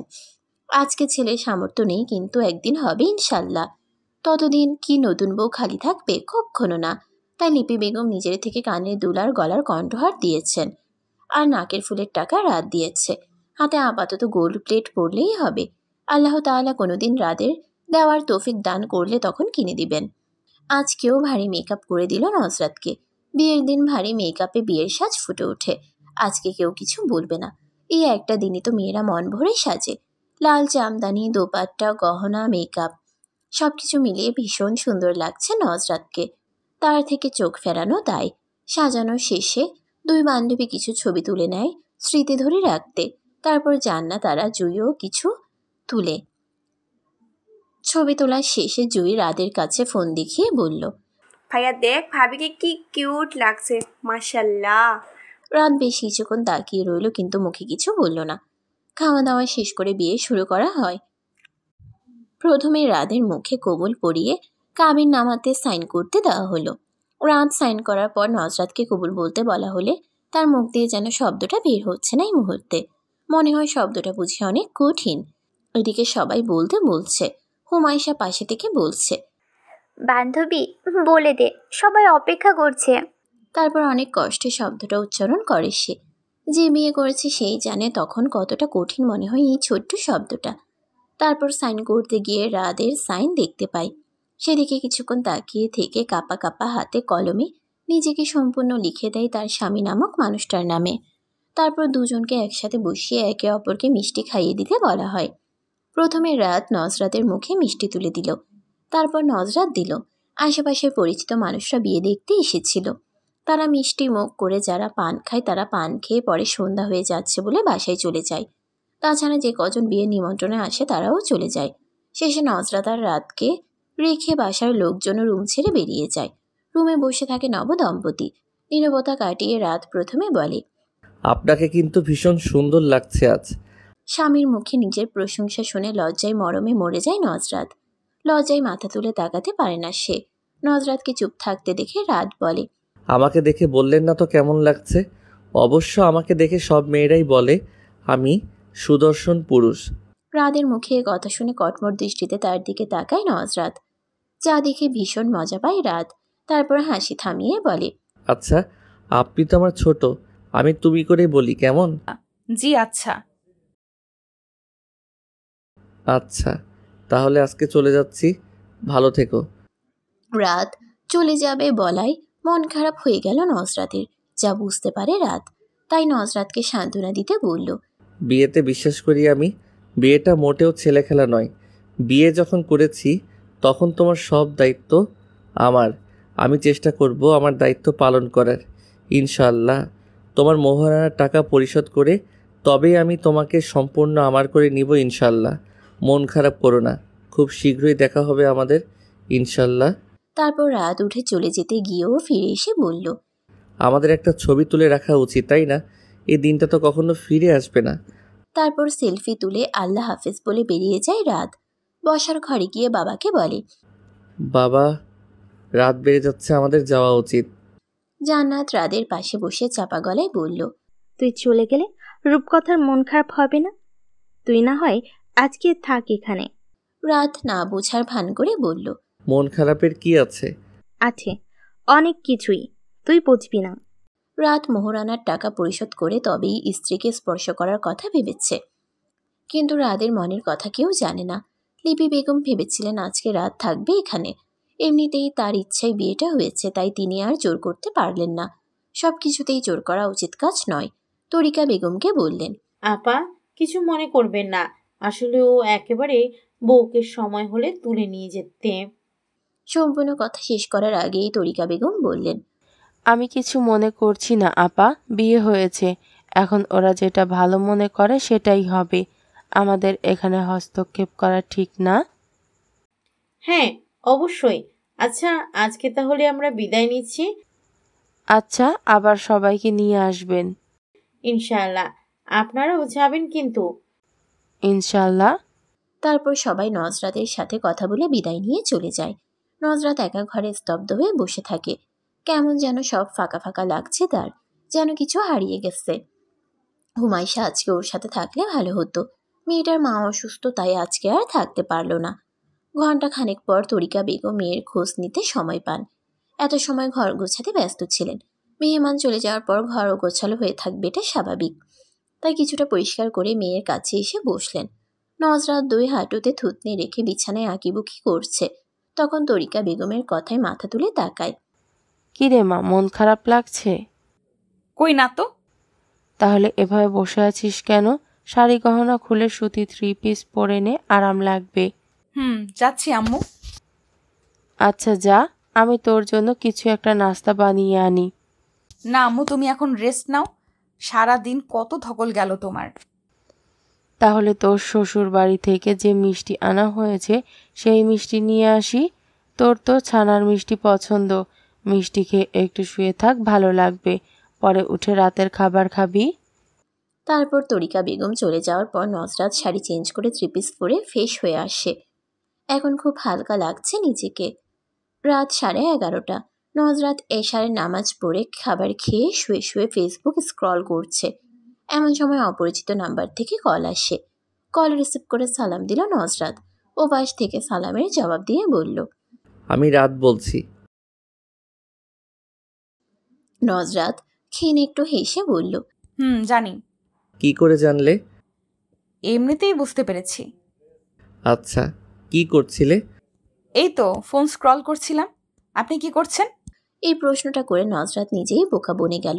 তবুও রাত বলল, আমার নতুন বউয়ের সাথে কথা বলছি। এই তরল মন্তব্যে এত লজ্জা পাই নজরাতের, যা বলে বোঝাতে পারবে না। তাই আর কিছু বলার ভাষা খুঁজে পেল না। তখন রাত বলল, আমার একটা ইচ্ছে আছে, বলবো? বলেন। আমার ইচ্ছা ছিল আমার বউয়ের সাথে লুকিয়ে প্রেম করব। লুকিয়ে প্রেম করবেন মানে? এখন তো আর কেউ কিছু বলবে না, তাহলে লুকিয়ে করার দরকার কি? সেটাই তো আসল মজা। দেখো, দুজন গার্লফ্রেন্ড আর বয়ফ্রেন্ড যখন পরিবারের অগোচরে লুকিয়ে লুকিয়ে প্রেম করে তখন কিন্তু ওরা খুব আনন্দ পায়। আর যখন বিয়ে করে নেয় তখন কিন্তু আগের মতো আর আনন্দ পায় না। তখন আর সেই ফিলিংস থাকে না। কেন থাকে না জানো? না তো, কেন বলুন তো থাকে না? কারণ তারা বিয়ের পূর্বেই একে অপরের সাথে দেখা সাক্ষাৎ কথাবার্তা বলে ফেলে, যার কারণে আর নতুনত্ব কিছু থাকে না। তাই আমি ঠিক করেছিলাম বিয়ের পর আমার বউয়ের সাথে লুকিয়ে প্রেম করব। চলো আগামীকাল থেকে শুরু করা যাক। আগামীকাল থেকেই? কিভাবে শুরু করব বলেন তো? তোমার আগামীকাল ভার্সিটিতে ক্লাস আছে? না, আগামীকাল তো আমার ক্লাস নেই। তাহলে আরও ভালো হয়েছে। আমরা আগামীকাল সারাদিন ঘুরে বেড়াবো, কিন্তু বাসায় কাউকে বলবো না। আম্মু তো বাসা থেকে বের হওয়ার সময় জিজ্ঞেস করবে কোথায় যাচ্ছি, তখন কি বলবো তাহলে? বলবে যে একটু দরকার আছে। আচ্ছা ঠিক আছে। পরের দিন সকালবেলা নজরাত বের হওয়ার সময় তরিকা বেগম বললেন, আজকে তো তোর ক্লাস নেই, তাহলে কোথায় যাচ্ছিস? আম্মু একটু দরকার আছে, চলে আসবো তাড়াতাড়ি। এই বলে নজরাত দৌড়ে বেরিয়ে যায়। মেয়ের ভাবগতি দেখে তরিকা বেগম একটু অবাকই হলেন, তবে বিষয়টা আমলে নিলেন না। তিনিও তৈরি হয়ে অফিসে রওনা দিবেন। নজরাত বাসা থেকে বেরিয়ে আসার পর দেখতে পায় রাত বাইক নিয়ে তার জন্য অপেক্ষা করছে। নজরাত কাছে এসে সালাম দিয়ে বলল, তাড়াতাড়ি চলুন আম্মু, এক্ষুনি অফিসে যাওয়ার জন্য বের হবে। রাত সালামের জবাব দিয়ে বলল, বুঝলাম না ব্যাপারটা। মনে হচ্ছে আমি তোমার জন্য এখানে বসে অপেক্ষা করছি। কী সব বলছো তুমি? আরে আমি আপনার বউ, এখন কথা না বাড়িয়ে চলুন তাড়াতাড়ি। রাত আর কথা না বাড়িয়ে বলল, উঠে বসো। তারপর রাত বাইক নিয়ে অনেক দূরে চলে আসে। নদীর উপরে ভাসমান রেস্টুরেন্টে আসে তারা। দুজনে মুখোমুখি বসে আছে। রাত গভীর দৃষ্টি নিক্ষেপ করে বলল, তুমি সেই মেয়েটা, বলনি কেন এতদিন? আর তুমি এত মেকআপ করে লুকিয়েছিলে কেন? নজরাত একটু সংকুচিত হয়ে বলল, ভার্সিটিতে বান্ধবীরা ডেয়ার দেয়, সেজন্য আপনার সাথে কথা বলতে গিয়েছিলাম, কিন্তু আপনি ওরকম ব্যবহার করলেন যার জন্য আমি বিয়েটাও করতে চাইনি। তাই ওইরকম সেজে বিয়েটা যেন না হয় তাই চেষ্টা করেছি, কিন্তু শেষ পর্যন্ত আম্মুর জন্য বিয়েটা করতেই হলো। নজরাত বিয়েতে রাজি ছিল না শুনে রাতের মনটা বিষাদে ভরে ওঠে। হ্যাঁ, সেও বিয়েতে রাজি ছিল না, কিন্তু সেটা তো মেকআপ সুন্দরী মেয়েকে দেখে। আচ্ছা, যদি তার বদলে নজরাতকে দেখতে পেত তাহলে কি সে রাজি হয়ে যেত? হয়তো হতো। তখন তো আর বিয়ে না করার কারণ খুঁজে পেত না, তাই রাজি হতো বোধ হয়। রাত অন্য মনা হয়ে পানির দিকে চেয়ে রইল, জবাব দিল না। অনেকক্ষণ বাদে হঠাৎ বলল, কি খাবে বলো? আপনার যা খুশি অর্ডার দিন। রাত মেনু কার্ড দেখে ফ্রেঞ্চ ফ্রাই, চিকেন ফ্রাই আর কোল্ড ড্রিঙ্কস অর্ডার দিল। তারপর তাদের মধ্যে নীরবতাই বয়ে গেল। রাতের কেমন যেন অস্বস্তি লাগছে। আগের মতো চঞ্চলতা আর আসছে না। একটা ধাক্কা তাকে নীরব করে দিয়েছে। ভিতরটা কেমন যেন অস্থির অস্থির লাগছে। এখানে আর থাকতে ইচ্ছে করছে না। নজরা তার চোখে সবটাই খেয়াল করে চলেছে, যা তাকে ভীষণ ভাবাচ্ছে। নিজেকে এখন অপরাধী মনে হচ্ছে। সময়টা এখানে স্থির হয়ে গেলে ভালো হতো বোধ হয়। না, সময়টা পেরিয়ে পূর্বের মতো সবকিছু স্বাভাবিক হলে ভালো হতো। নীরবতার মাঝে লম্বা গড়নে চমৎকার একটা চেহারার ছেলে, বয়স বেশি হলে 15 হবে। ছেলেটা খাবার নিয়ে আসে। ছেলেটা খাবার দিয়ে বলল, আর কিছু লাগলে বলেন স্যার। রাত বলল, কোন ক্লাসে পড়ো তুমি? জি, 10ম শ্রেণীতে পড়ি। এখানে কাজ করে পড়াশোনা ঠিকমতো করতে পারো? জি পড়ি। এটা আমার বাবার রেস্তোরাঁ। বাবাকে সাহায্য করতেই মাঝে মাঝে এখানে কাজ করি। আচ্ছা, খুব ভালো। ছেলেটা চলে যাওয়ার পর রাত কিছুক্ষণ ভাবুক হয়ে বসে রইল। তার মনে হলো ছেলেটার থেকে অনেক কিছু শিখার আছে। বাবাকে সাহায্য করার কথা কখনো মাথায় আসেনি তার। যদিও তার বাবা একজন সরকারি কর্মকর্তা ছিলেন, তাই এখানে সাহায্য করার কিছু নেই। কিন্তু বাবা এখন অবসরপ্রাপ্ত, বয়স হয়েছে। এই বয়সে এসেও কত কষ্ট করে বাজার করে আনে তাদের জন্য, অথচ সে একজন প্রাপ্তবয়স্ক পুরুষ হয়ে বসে বসে খায়, বাবাকে কোনো প্রকার সহযোগিতা করে না। কথাটা ভেবে মনে মনে অনুতপ্ত হলো সে। এদিকে নজরা তার চুপ করে বসে থাকতে পারল না, জিজ্ঞেস করে ফেলল, কি এত ভাবছেন বলেন তো? ও সরি, খাবার ঠান্ডা হয়ে যাচ্ছে। খাওয়া শুরু করনি কেন? তারপর নজরাতের দিকে এগিয়ে দিয়ে বলল, খাও। হাতে তুলে খাইয়ে দিতে হয়। রাত একটু ভরকালো, পরে হাতে নিয়ে নজরাতকে খাইয়ে দেয়। তারপর নজরাতও খাইয়ে দেয়। খাবার খেয়ে বিল পরিশোধ করে রওনা দেয় তারা। আজকে আর কিছু ভালো লাগছে না রাদের। নজরাতকে বাসায় নামিয়ে সেও তার বাসায় চলে আসে। নজরাত বাসায় ঢুকলে তঞ্জমের নেশা জিজ্ঞেস করেন, কি নাতনি, বরের লগে ঘুরতে গেছিলি বুঝি?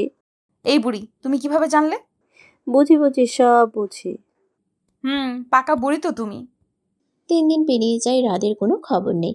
নজরাতকে একটা কল মেসেজ কিছুই দেয়নি সে। ভার্সিটিতেও দেখা যায়নি তাকে। নজরাত আর থাকতে না পেরে 5ম দিনে তার শাশুড়ি মায়ের কাছে কল করে। লিপি বেগম খুশি হন নতুন বউয়ের কল দেখে। কুশল বিনিময় করে লিপি বেগম জিজ্ঞাসা করেন রাদের সাথে কথা হয় কিনা। নজরাত আমতা আমতা করে বলল, জি হয়। তারপর লিপি বেগম পর্দার গুরুত্ব বলে বললেন, তুমি তোমার স্বামীর আমানত, তাই নিজেকে পর্দায় আবৃত করে রেখো মা। পর্দাই নারীর সম্বল, জানো তো? জি আন্টি। আন্টি নয়, আম্মা বলে ডেকো আমায়। জি আচ্ছা। তারপর রাদের কথা শুনতে পায় নজরাত। তার মাকে ডাকছে সে। লিপি বেগম ছেলের ডাক শুনে বললেন, আচ্ছা মা, এখন রাখছি, পরে কথা বলবো, ভালো থেকো। তারপর সালাম দিয়ে কল রেখে দেন লিপি বেগম। ছেলে ডাকছে বলে তাড়াহুড়ো করে কল রেখে দিলেন তিনি। এদিকে নজরাতের মনটা বিষণ্ণতায় ভরে গেল। বিমর্ষ বিবর্ণ মুখে বসে থেকে কিছু একটা ভেবে উঠে গিয়ে বোরকা পরে তৈরি হয়ে নিল। মায়ের কাছে গিয়ে বলল, আম্মু, বাসায় থেকে আমার অনেক বোরিং লাগছে। হুমায়সাদের বাসায় 2 দিন থেকে আসি। আজ তরিকা বেগমের অফিস বন্ধ, তিনি শুয়েছিলেন। মেয়ের কথা উঠে বসে বললেন, হঠাৎ ওদের বাড়িতে যাবি কেন? জামাইকে বলেছিস? নজরাত খানিকটা বিরক্ত নিয়ে বলল, আমি কি এখনো তাদের বাড়িতে গিয়েছি যে কোথাও যেতে পারমিশন নিয়ে যেতে হবে? আমি যাচ্ছি। নজরাত চলে গেল। এটা নতুন না। যখনই নজরাতের মন খারাপ থাকে তখনই সে হুমায়সার কাছে চলে যায়। হুমায়সাও নজরাতের বাসায় আসে। তারা দুজন ভীষণ ভালো বান্ধবী, তাই কেউ বাধা দেয় না। সন্ধ্যাবেলা রাত শাশুড়ির বাসায় আসে। তরিকা বেগম নতুন জামাইকে দেখে কোনটা রেখে কি করবেন ভেবে পান না। তারপর নাস্তা তৈরি করতে ব্যস্ত হয়ে পড়েন। রাত শাশুড়ি মায়ের কাছে শুনেছে তার বউ বান্ধবীর বাসায় বেড়াতে গিয়েছে, তাই এখানে আর থাকতে ইচ্ছা করছে না তার। কিন্তু চলে গেলে খারাপ দেখাবে, তাই অগত্যা বাধ্য হয়ে বসে আছেন। তঞ্জুমের নেশা এটা সেটা জিজ্ঞাসা করছে তাকে। সেও ভালো ছেলের মতো জবাব দিচ্ছে। তরিকা বেগম জামাইকে নুডলস আর ফুলপিঠা খেতে দেন। ফুলপিঠা আগেই বানিয়ে তেলে ভেজে রাখা ছিল, ওগুলো দ্বিতীয়বার তেলে ভেজে গুড়ের শিরাই দিয়েছে, সাথে রাঁধে আনা ফল আর মিষ্টিও দিল। তঞ্জুমের নেশা মেয়েকে বললেন, তরি পানি দিলি না? হ্যাঁ আম্মা, দিচ্ছি। তারপর হন্তদন্ত হয়ে ছুটে পানি নিয়ে আসেন। বিয়ের পর নতুন জামাই প্রথম আসলো, অথচ মেয়েটা বাসায় নেই। তাই তিনি কি করবেন ভেবে পান না। তরিকা বেগম রাতকে বললেন, বাবা তুমি নাস্তা করো, আমি নজরাতকে বলি বাসায় চলে আসতে। এই কথা শুনে রাত ব্যস্ত হয়ে বলল, না আন্টি, ওকে কিছু বলার দরকার নেই। আমি এমনিতেই এসেছিলাম, চলে যাব এখন। কি বলো বাবা, আজকে থাকবে না? নুসরাত নাই বলে তুমি চলে যেতে চাইছো? আমি এক্ষুনি নুসরাতকে আসতে বলছি। না আন্টি প্লিজ, ওকে আসতে বলবেন না, রাত হয়ে যাচ্ছে, একা আসাটা রিস্ক হবে। রাদের শেষের কথাই দমে যান তরিকা বেগম। সত্যিই তো রাত হয়ে যাচ্ছে, একা মেয়েটা আসবে কিভাবে? পরিস্থিতি তো ভালো না, কখন কি দুর্ঘটনা ঘটে তার তো কোনো ঠিক নেই। রাফি কোচিং করে মাত্র বাসায় ঢুকলো। নতুন দুলাভাইকে দেখে দৌড়ে এসে বলল, ভাইয়া কেমন আছেন? রাত মুচকি হেসে বলল, আলহামদুলিল্লাহ ভালো, তুমি কেমন আছো? ভালো আছি। পড়াশোনা কেমন চলছে তোমার? এই চলছে কোনো রকম। ভালো নয় কেন? তরিকা বেগম বললেন, সারাদিন দুষ্টুমিতে মেতে থাকে, একদম পড়াশোনা করতে চায় না।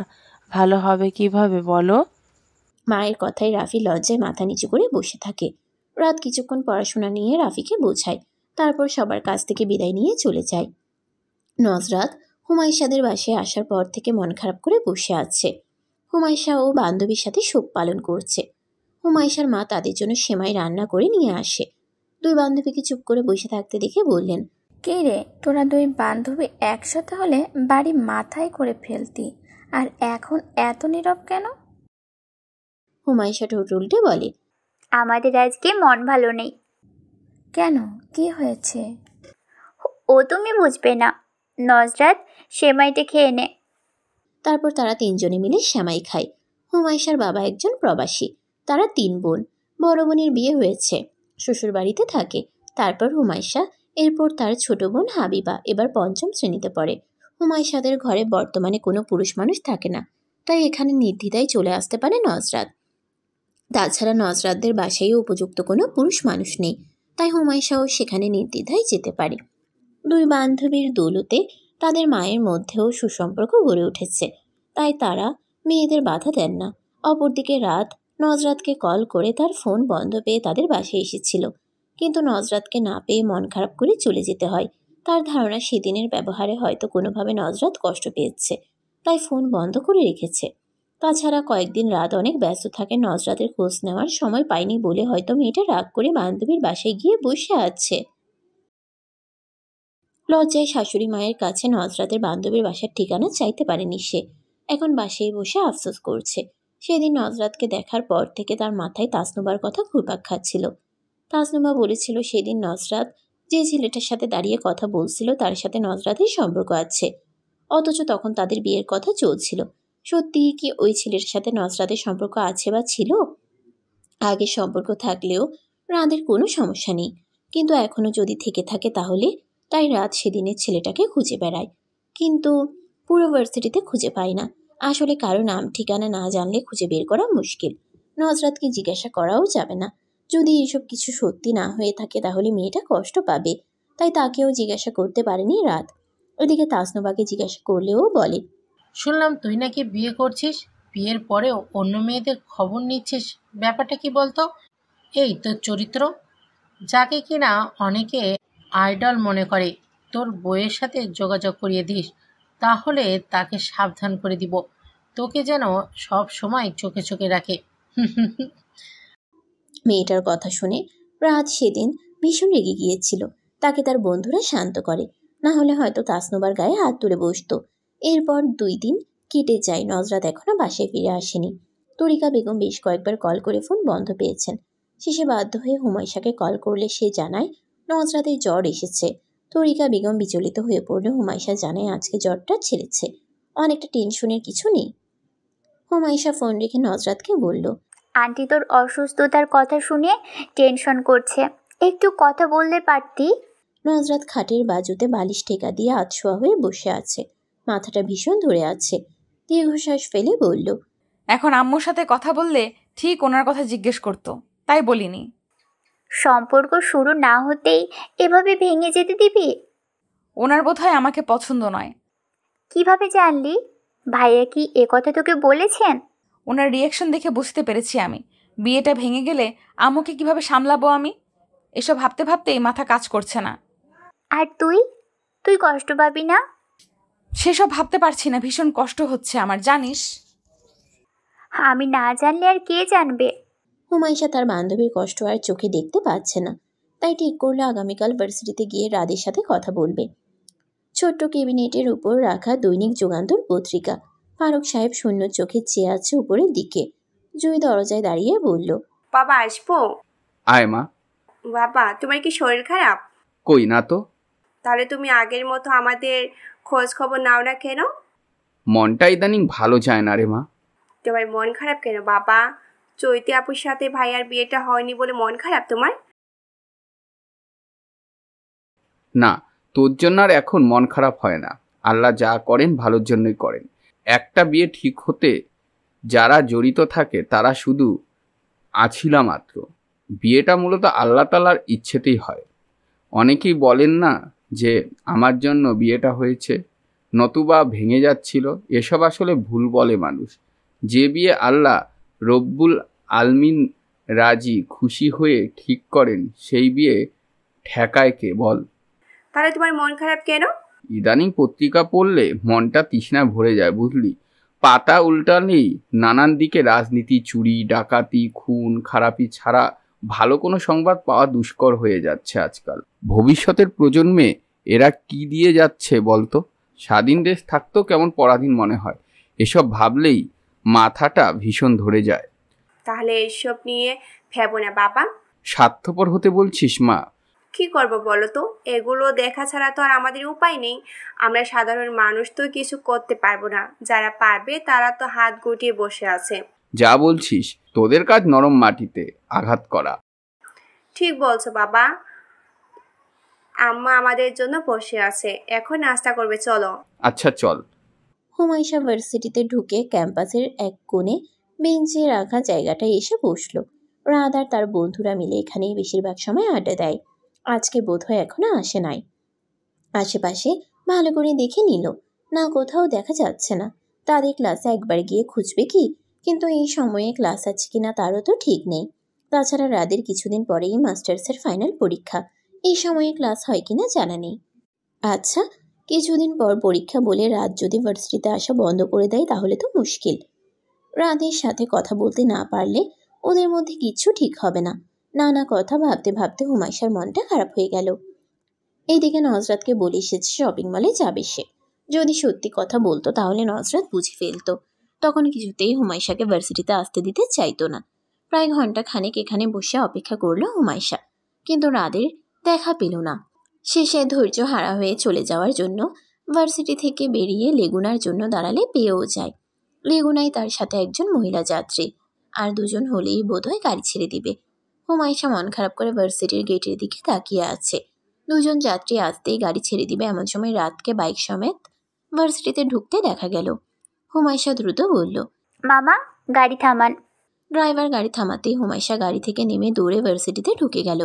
তার এমন কাণ্ডে সবাই একটু অবাক হলো, কিন্তু কেউ কিছু বলল না। ড্রাইভার আর বুঝতে পারল না, গাড়ি ছেড়ে দিতে হলো। এইসব রোডে গাড়ি বেশিক্ষণ দাঁড় করিয়ে রাখা যায় না, তাই।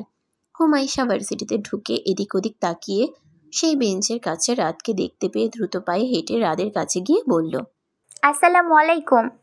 ও, অবশেষে আপনাকে পেলাম ভাইয়া। শুকনো ঠোঁট চিপ দিয়ে ভিজিয়ে রাত তার বন্ধুদের দিকে একবার চেয়ে বলল, আমাকে বলছেন? হ্যাঁ ভাইয়া, আমি নজরাতের বান্ধবী হুমায়শা। নজরাতের নাম শুনে উদ্বিগ্ন হয়ে রাত বলল, ও কি আপনার বাসায় আছে? হ্যাঁ ভাইয়া, ওর ব্যাপারে আপনার সাথে কথা বলতে এসেছি। আপনার কি সময় হবে? হ্যাঁ অবশ্যই, চলেন কোথাও বসে কথা বলি।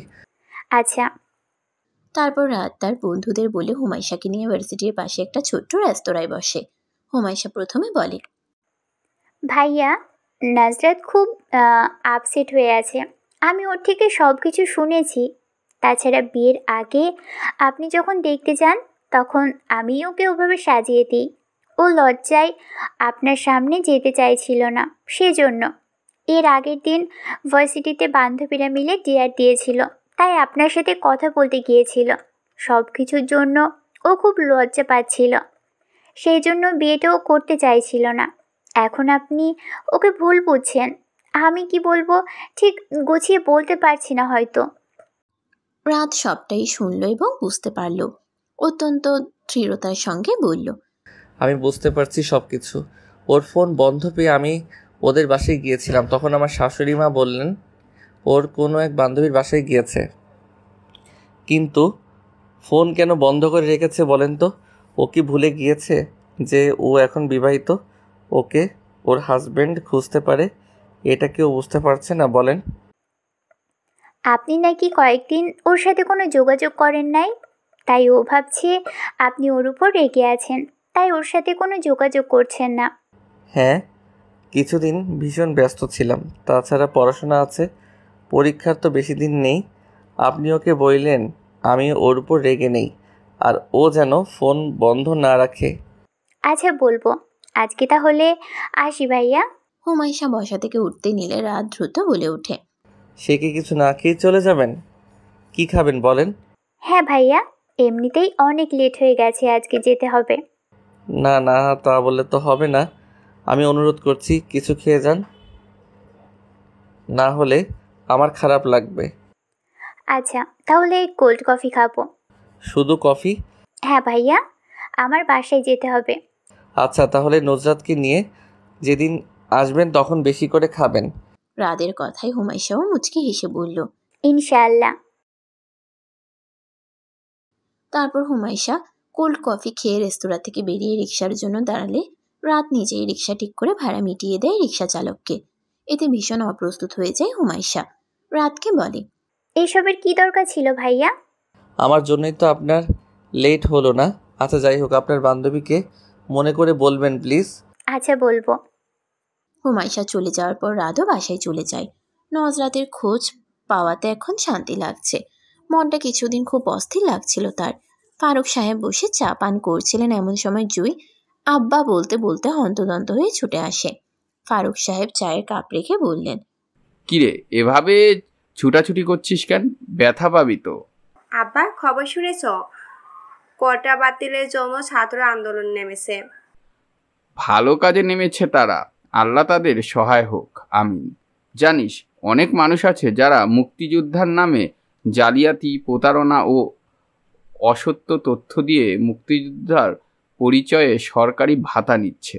তাছাড়া এই কোটা মুক্তিযোদ্ধাদের জন্য বা তাদের ছেলেমেয়েদের জন্যও ঠিক আছে, কিন্তু তাদের নীতিপুথিদের দেওয়ার কোনো মানে হয় না। তাদের যদি মেধা থাকে তাহলে তারা সেখানে কোনোটার কোনো প্রয়োজনই নেই।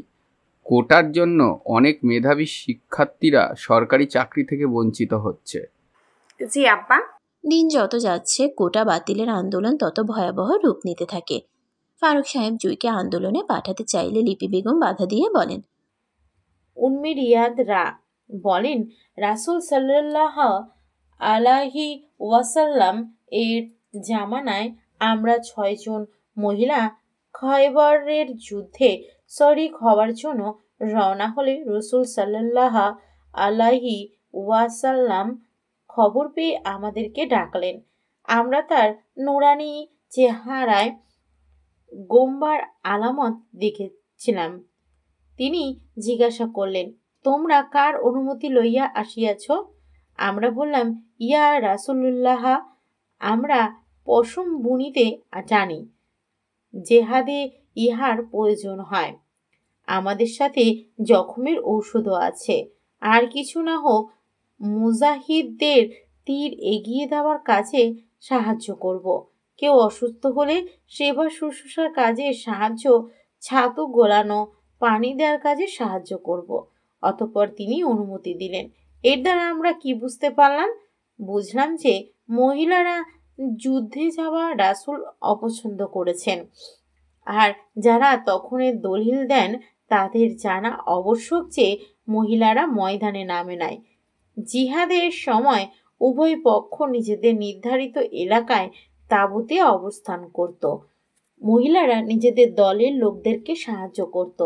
নন মাহারামদের গায়ে ধরে ধরে বাঁচাতে নামতো না। আর যখন পর্দার হুকুম নাজিল হলো তখন অনেক কিছুই বদলে গেল। দাসীরা যেত সাথে যেন খেদমত করতে পারে। জুই তাও মায়ের অবাধ্য হয়ে বলল, অনেক মেয়েরাই তো নেমেছে, আমি গেলে কি হবে আম্মা? যারা নেমেছে তারা কলেজের শিক্ষার্থী। আমিও তো কলেজের স্টুডেন্ট। তারা পর্দার ব্যাপারে জানে না, বা জানলেও মানে না। তুই তো জানিস, তারপরও বলছিস কেন? শেষে মায়ের সাথে না পেরে জুই মন খারাপ করে নিজের রুমে চলে যান।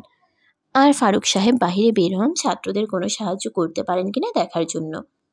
এদিকে রাত শাহমাত এই আন্দোলনে যোগ দিয়েছে শুনে দুশ্চিন্তায় পড়ে রাত দিন আল্লাহ তাআলাকে ডেকে চলেছে নজরাত। নজরাত আন্দোলনে যোগ দিতে চেয়েছিল, কিন্তু তরিকা বেগম কঠোরভাবে নিষেধ করেছেন। তিনি স্বামীকে হারিয়ে নিঃস্ব হয়েছিলেন, এখন সন্তানকে হারাতে চান না। ইতিমধ্যে কতগুলো পরিবার তাদের সন্তানদের হারিয়ে আত্মনাদ করছেন দেখা যাচ্ছে।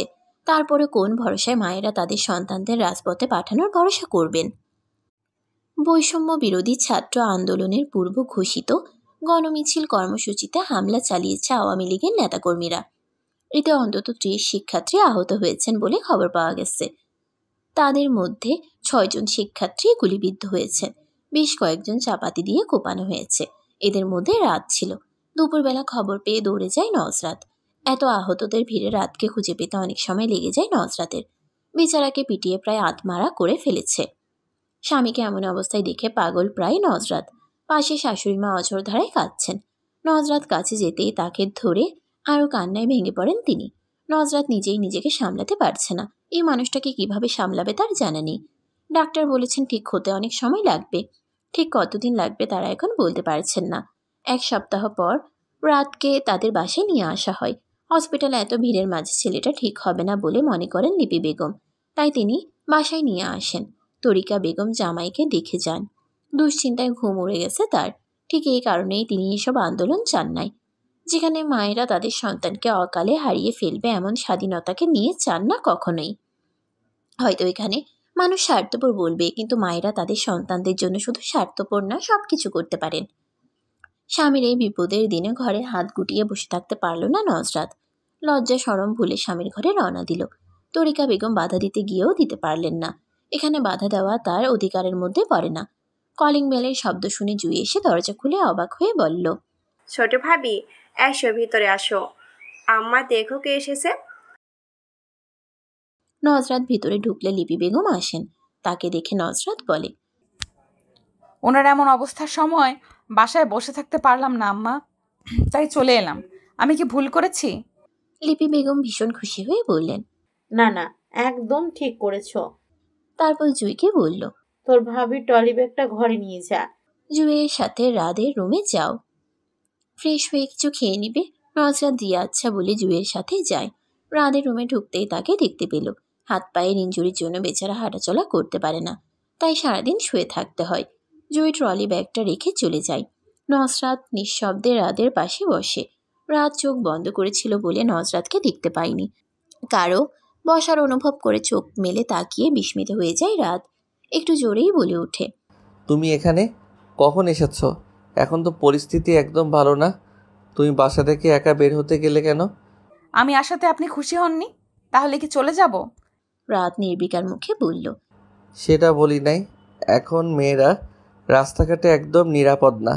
এমনিতেই হাঁটাচলা করতে পারছি না, তারপর নেটওয়ার্ক বন্ধ করে রেখেছে। দেশের পরিস্থিতি সম্পর্কে কিছুই জানতে পারছি না। জানো, এই মুহূর্তে এক টুকরো সুখ হয়ে এসেছো তুমি। এদিকে নজরাতের চোখ পানিতে টইটুম্বুর হয়ে গেছে। এখন রাত বিচলিত হয়ে বলল, এই বোকামে কাঁদছো কেন? আমি তো তোমার নিরাপত্তার কথা ভেবেই ওসব বলেছি। সেজন্য কাঁদছি না, আপনার অনেক কষ্ট হচ্ছে ভেবে কাঁদছি। আপনি কেন গেলেন বলেন তো? আপনার কিছু হয়ে গেলে আমার কি হবে একবার ভেবে দেখেছেন? আমার কথা একটু ভাববেন না আপনি? আমি তো মরে যাইনি বলো। তাহলে কষ্ট পাচ্ছ কেন এসব ভেবে? কত ছাত্ররা নিজের কথা না ভেবে আন্দোলনে যোগ দিচ্ছে, প্রাণ হারাচ্ছে। সেসব দেখতে গেলে তো আমি কিছুই করতে পারলাম না দেশের জন্য। আমিও তো যেতে পারলাম না। ফেসবুকে আন্দোলন নিয়ে পোস্ট করাতে কিছু লোক হুমকি দিয়েছে। সেসব শুনে আম্মা কিছুতেই যেতে দিল না। মেয়ে মানুষ, তোমার যে কাজ নেই। কখন এসেছো? কিছু খেয়েছো? বেশিক্ষণ হয়নি এসেছি। ও, তাহলে যাও, ফ্রেশ হয়ে নাও। ওই যে বাথরুম। নজরাত আচ্ছা বলে ফ্রেশ হতে চায়। নজরাত ফ্রেশ হয়ে আসলে শাশুড়িমা তার জন্য চিকেন ফ্রাই করে দেয়। মেয়েটা প্রথমবার তাদের বাসায় এসেছে, তাই মন খারাপ থাকলেও এইটুকু করতেই হলো। নজরাত নিজে খাওয়ার সাথে সাথে রাতের মুখে একটু করে দিতে থাকে। রাত খাবে না বললেও শুনে না। খাওয়া শেষে দুজনে মিলে আন্দোলন নিয়ে কথা বলছে। এমন সময় বাহির থেকে আর্তনাদ শুনতে পেয়ে নজরাত বলল, আমি দেখে আসছি, আপনি থাকুন। ফারুক সাহেব কারোর সাথে ফোনে কথা বলে ধপ করে ফ্লোরে বসে পড়লেন। লিপি বেগম দৌড়ে এসে বললেন, রাসেলের বাপ, কি হয়েছে তোমার? এভাবে ফ্লোরে বসে পড়লে কেন? কার সাথে কথা বললে? ইতিমধ্যে জুই আর নজরাতও এসেছে। জুই বাবার পাশে বসে বলল, আব্বা, কি হয়েছে তোমার? ফারুক সাহেব খুব কষ্ট করে উচ্চারণ করলেন, আমার রাসেল আর নেই। লিপি বেগমের ভিতরটা ছ্যাদ করে জ্বলে উঠল। উত্তেজিত হয়ে বললেন, কি বলছো তুমি? মাথা ঠিক আছে তোমার? ফারুক সাহেব খানিকটা ক্ষোভ প্রকাশ করে বললেন, তোমার তো কষ্ট হওয়ার কথা না? একটা অন্যায় করেছে বলে ছেলেটাকে বাড়ি ছাড়া করলে। তোমার নাকি লজ্জা হতো এই ছেলেকে নিয়ে, অথচ তোমার ছেলে তোমাকে শহীদের মা বলে সম্মান দিয়ে গেল। লিপি বেগম কান্নায় ভেঙে পড়ে বললেন, ছেলের উপর রাগ অভিমান ছিল, তাই বলে তো তার মৃত্যু কামনা করিনি। মা হয়ে ছেলের মৃত্যু কামনা কিভাবে করব আমি? আমার অন্তরটা ফেটে যাচ্ছে। নজরাত লিপি বেগমকে সামলানোর চেষ্টা করছে, কিন্তু ব্যর্থ হচ্ছে। জুই তার বাবাকে ধরে কাঁদছে। বাড়িটাতে পুরো শোকের ছায়া নেমে এসেছে। রাত নিজের রুম থেকে সবটাই শুনল। শূন্য চোখে উপরের দিকে তাকিয়ে রইল। চোখের কোণ বেয়ে নোনা জল গড়িয়ে পড়ছে তার।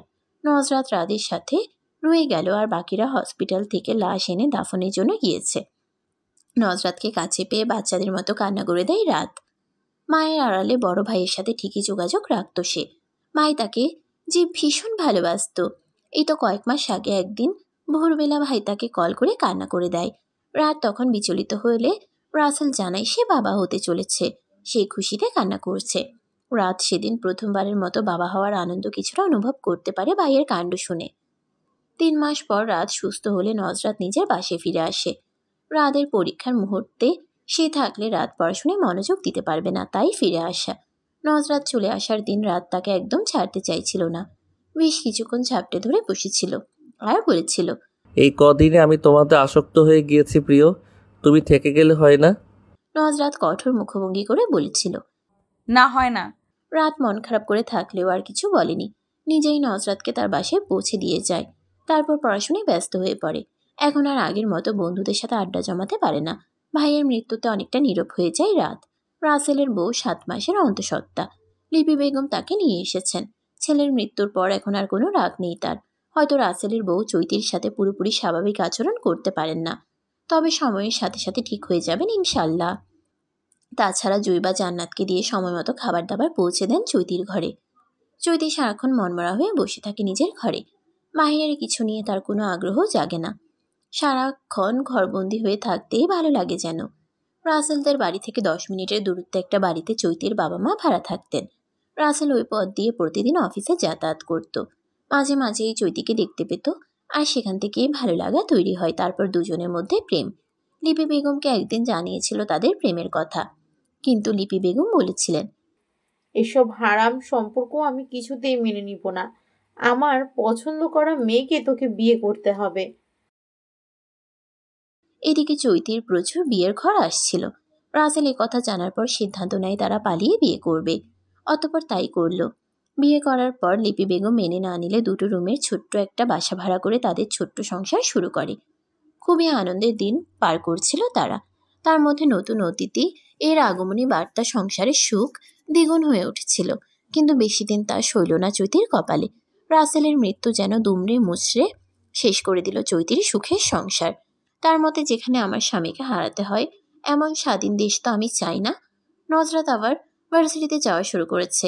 এখন আর আগের মতো রাতকে কোথাও দেখতে পায় না সে। আগে বিরক্ত লাগতো, কিন্তু এখন দেখতে পেলে ভালো লাগতো। সবার আড়ালে লুকিয়ে তাকিয়ে থাকতো। কি আর করার, সময় পাল্টায় সাথে মুহূর্তগুলো। রাত পড়া শেষ করে রাতে কল করে প্রতিদিন। তাছাড়া আর তাদের মধ্যে কথা হয় না। আজকে নজরাত কিছুতেই চোখ মেলে তাকিয়ে থাকতে পারছে না। জোর করে সজাগ থাকলে ভীষণ মাথা ব্যথা করে তার, তাই ঘুমিয়ে পড়ল। সেই ঘুম রাত 2টায় একটা স্বপ্ন দেখে ভাঙল। ঘুম থেকে উঠে এসে ব্যালকনিতে চলে গেল। নিচের রাস্তায় কাউকে খুঁজল। স্বপ্নে দেখেছে রাত এসেছে। এখন ভালো করে খুঁজে বুঝলো এটা তার স্বপ্ন ছিল। রুমে ফিরে এসে কিছুক্ষণ বসে রইল। এখন খিদা অনুভব হচ্ছে। না খেয়েই ঘুমিয়ে পড়েছিল তখন। বাথরুম থেকে চোখ মুখে পানির ঝাপটা দিয়ে এসে বিস্কুটের প্যাকেট নিয়ে বসলো। ফোন ইউজ করছে আর বিস্কুট খাচ্ছে। অনলাইনে গিয়ে দেখলো রাত বেশ কয়েকবার কল করেছিল। নজরাত কল রিসিভ করেনি বলে মেসেজ দেয়। কেউ ঘুমিয়ে পড়েছো? মেসেজটা দেখে নজরাতের খুব আফসোস হচ্ছে কেন সে ঘুমিয়ে গেল। এক্ষুনি রিপ্লাই দিল। কয়েক সেকেন্ড অতিবাহিত হতে না হতেই কল আসে। কলের শব্দে নজরাত কিছুটা ভয় পেয়ে যায়। নজরাত বুঝতে পারেনি রাত জেগে আছে। তার উপর নিস্তব্ধ রুমে হঠাৎ কলে ভয়ে চমকে ওঠে।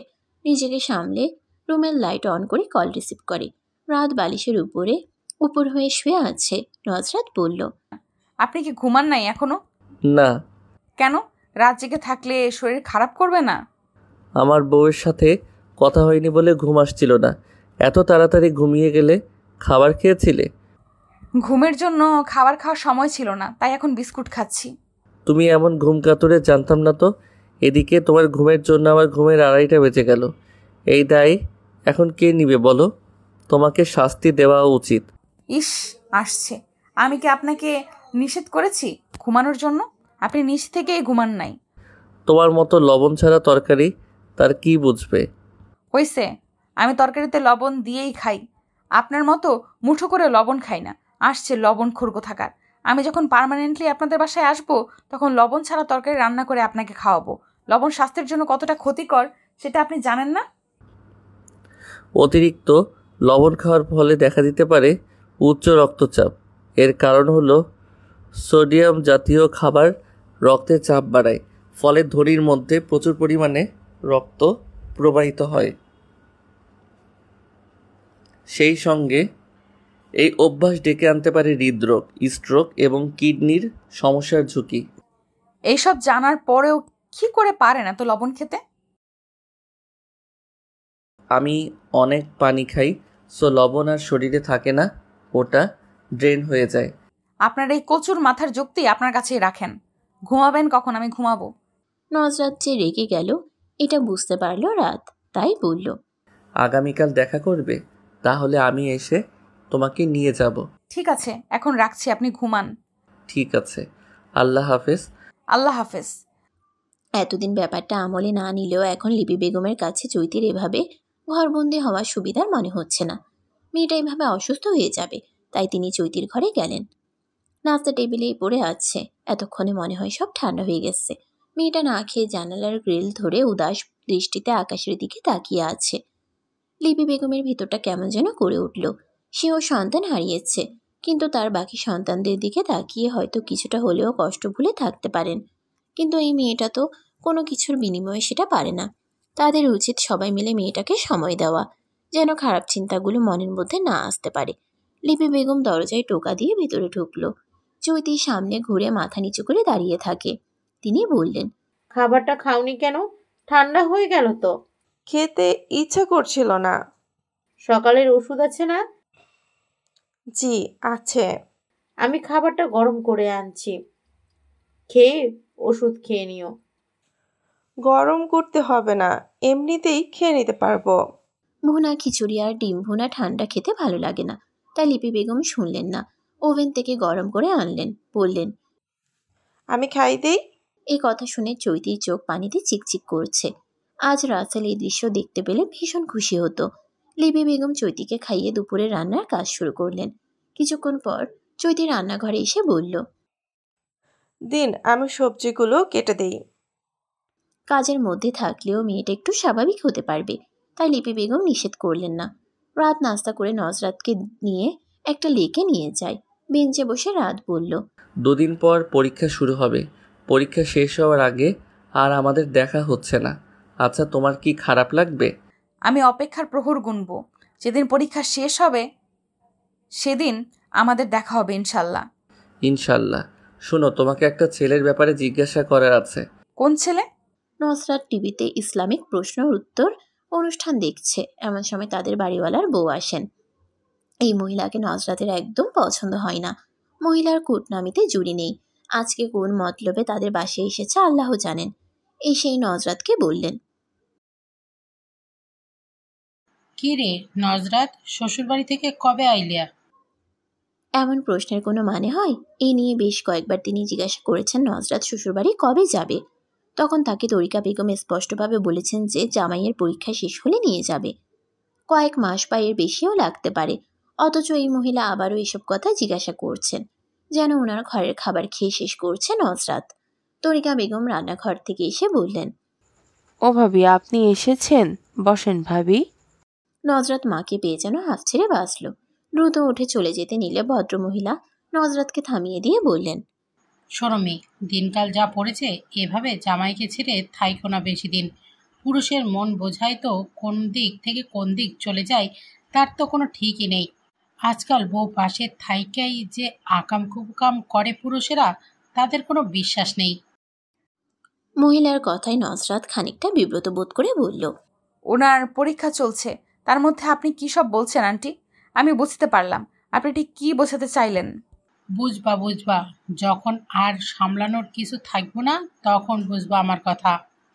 নজরাত আর কিছু বলল না, নিজের রুমে দরজা বন্ধ করে বসে রইল। মনটা ভীষণতায় ভরে গেছে তার। রাতের উপর পূর্ণ আস্থা আছে তার, কিন্তু এই মুহূর্তে কেমন যেন অস্থির লাগছে। নজরাত আর নিজেকে সামলে উঠতে পারল না। কান্নাগুলো চোখের পানি হয়ে ঝরে পড়া শুরু করে। শেষে বালিশের উপরে মুখ লুকিয়ে ফুপিয়ে কান্না করে।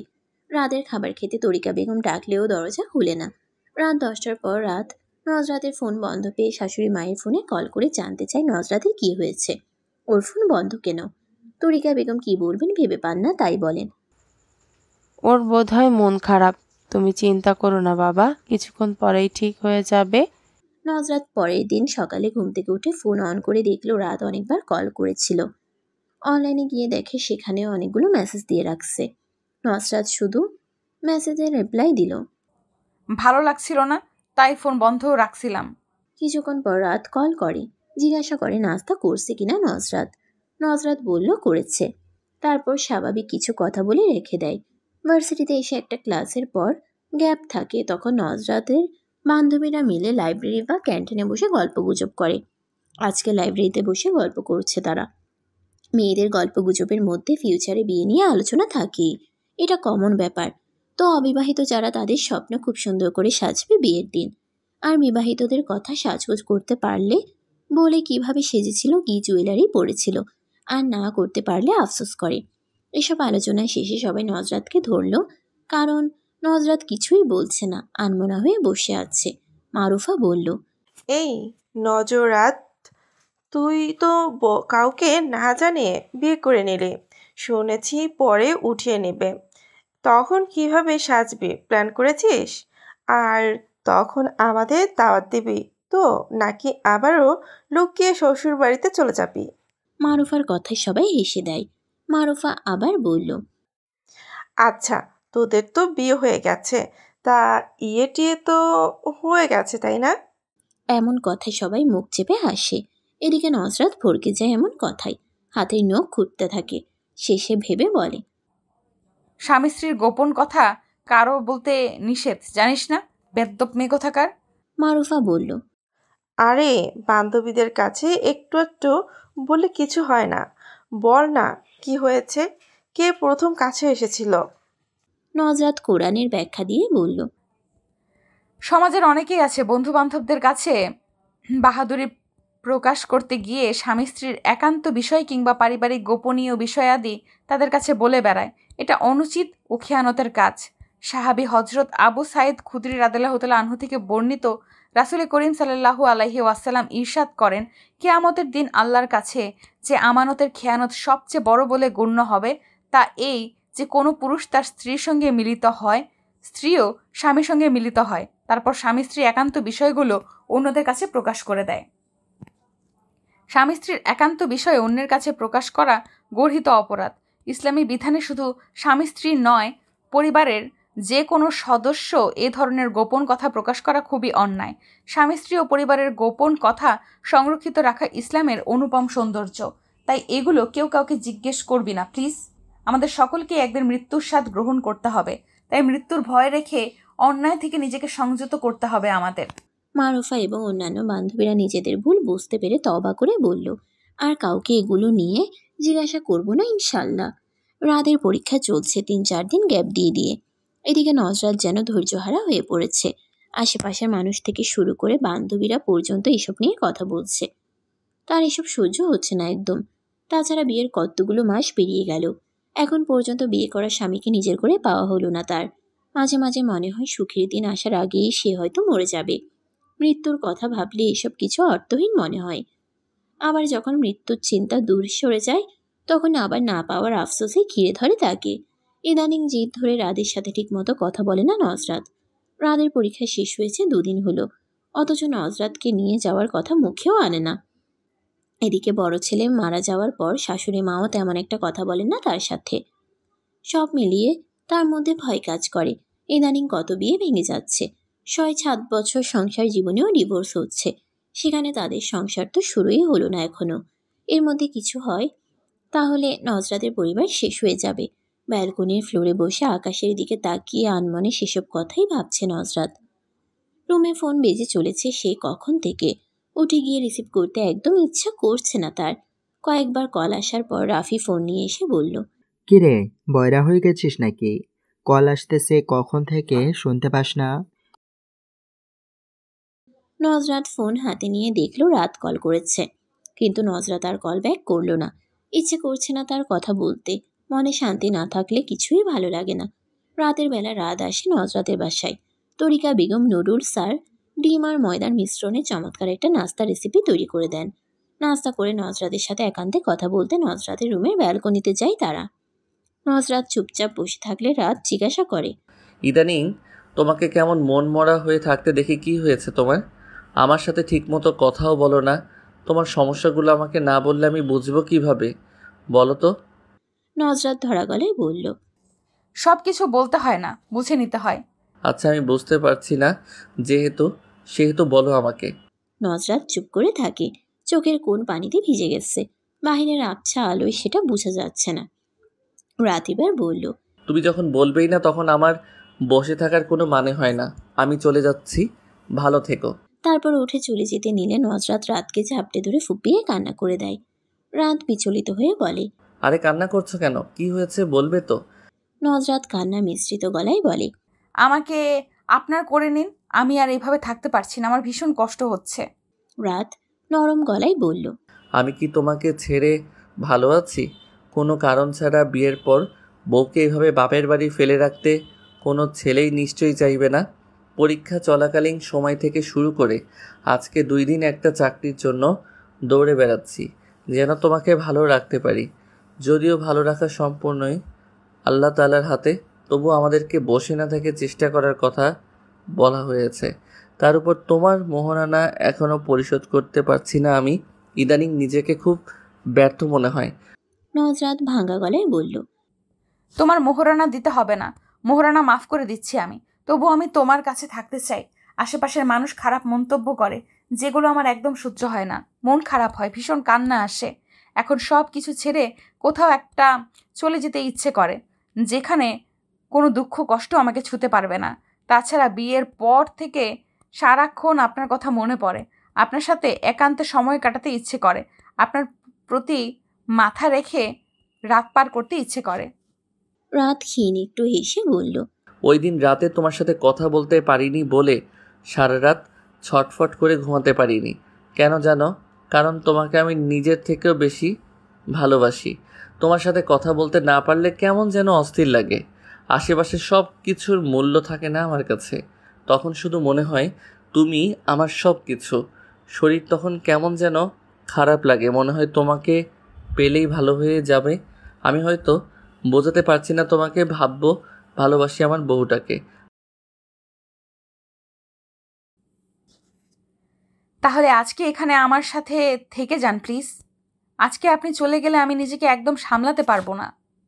আমি থাকলে যে কিছু একটা ঘটে যাবে ম্যাডাম, তখন এই দায় কে নিবে বলেন?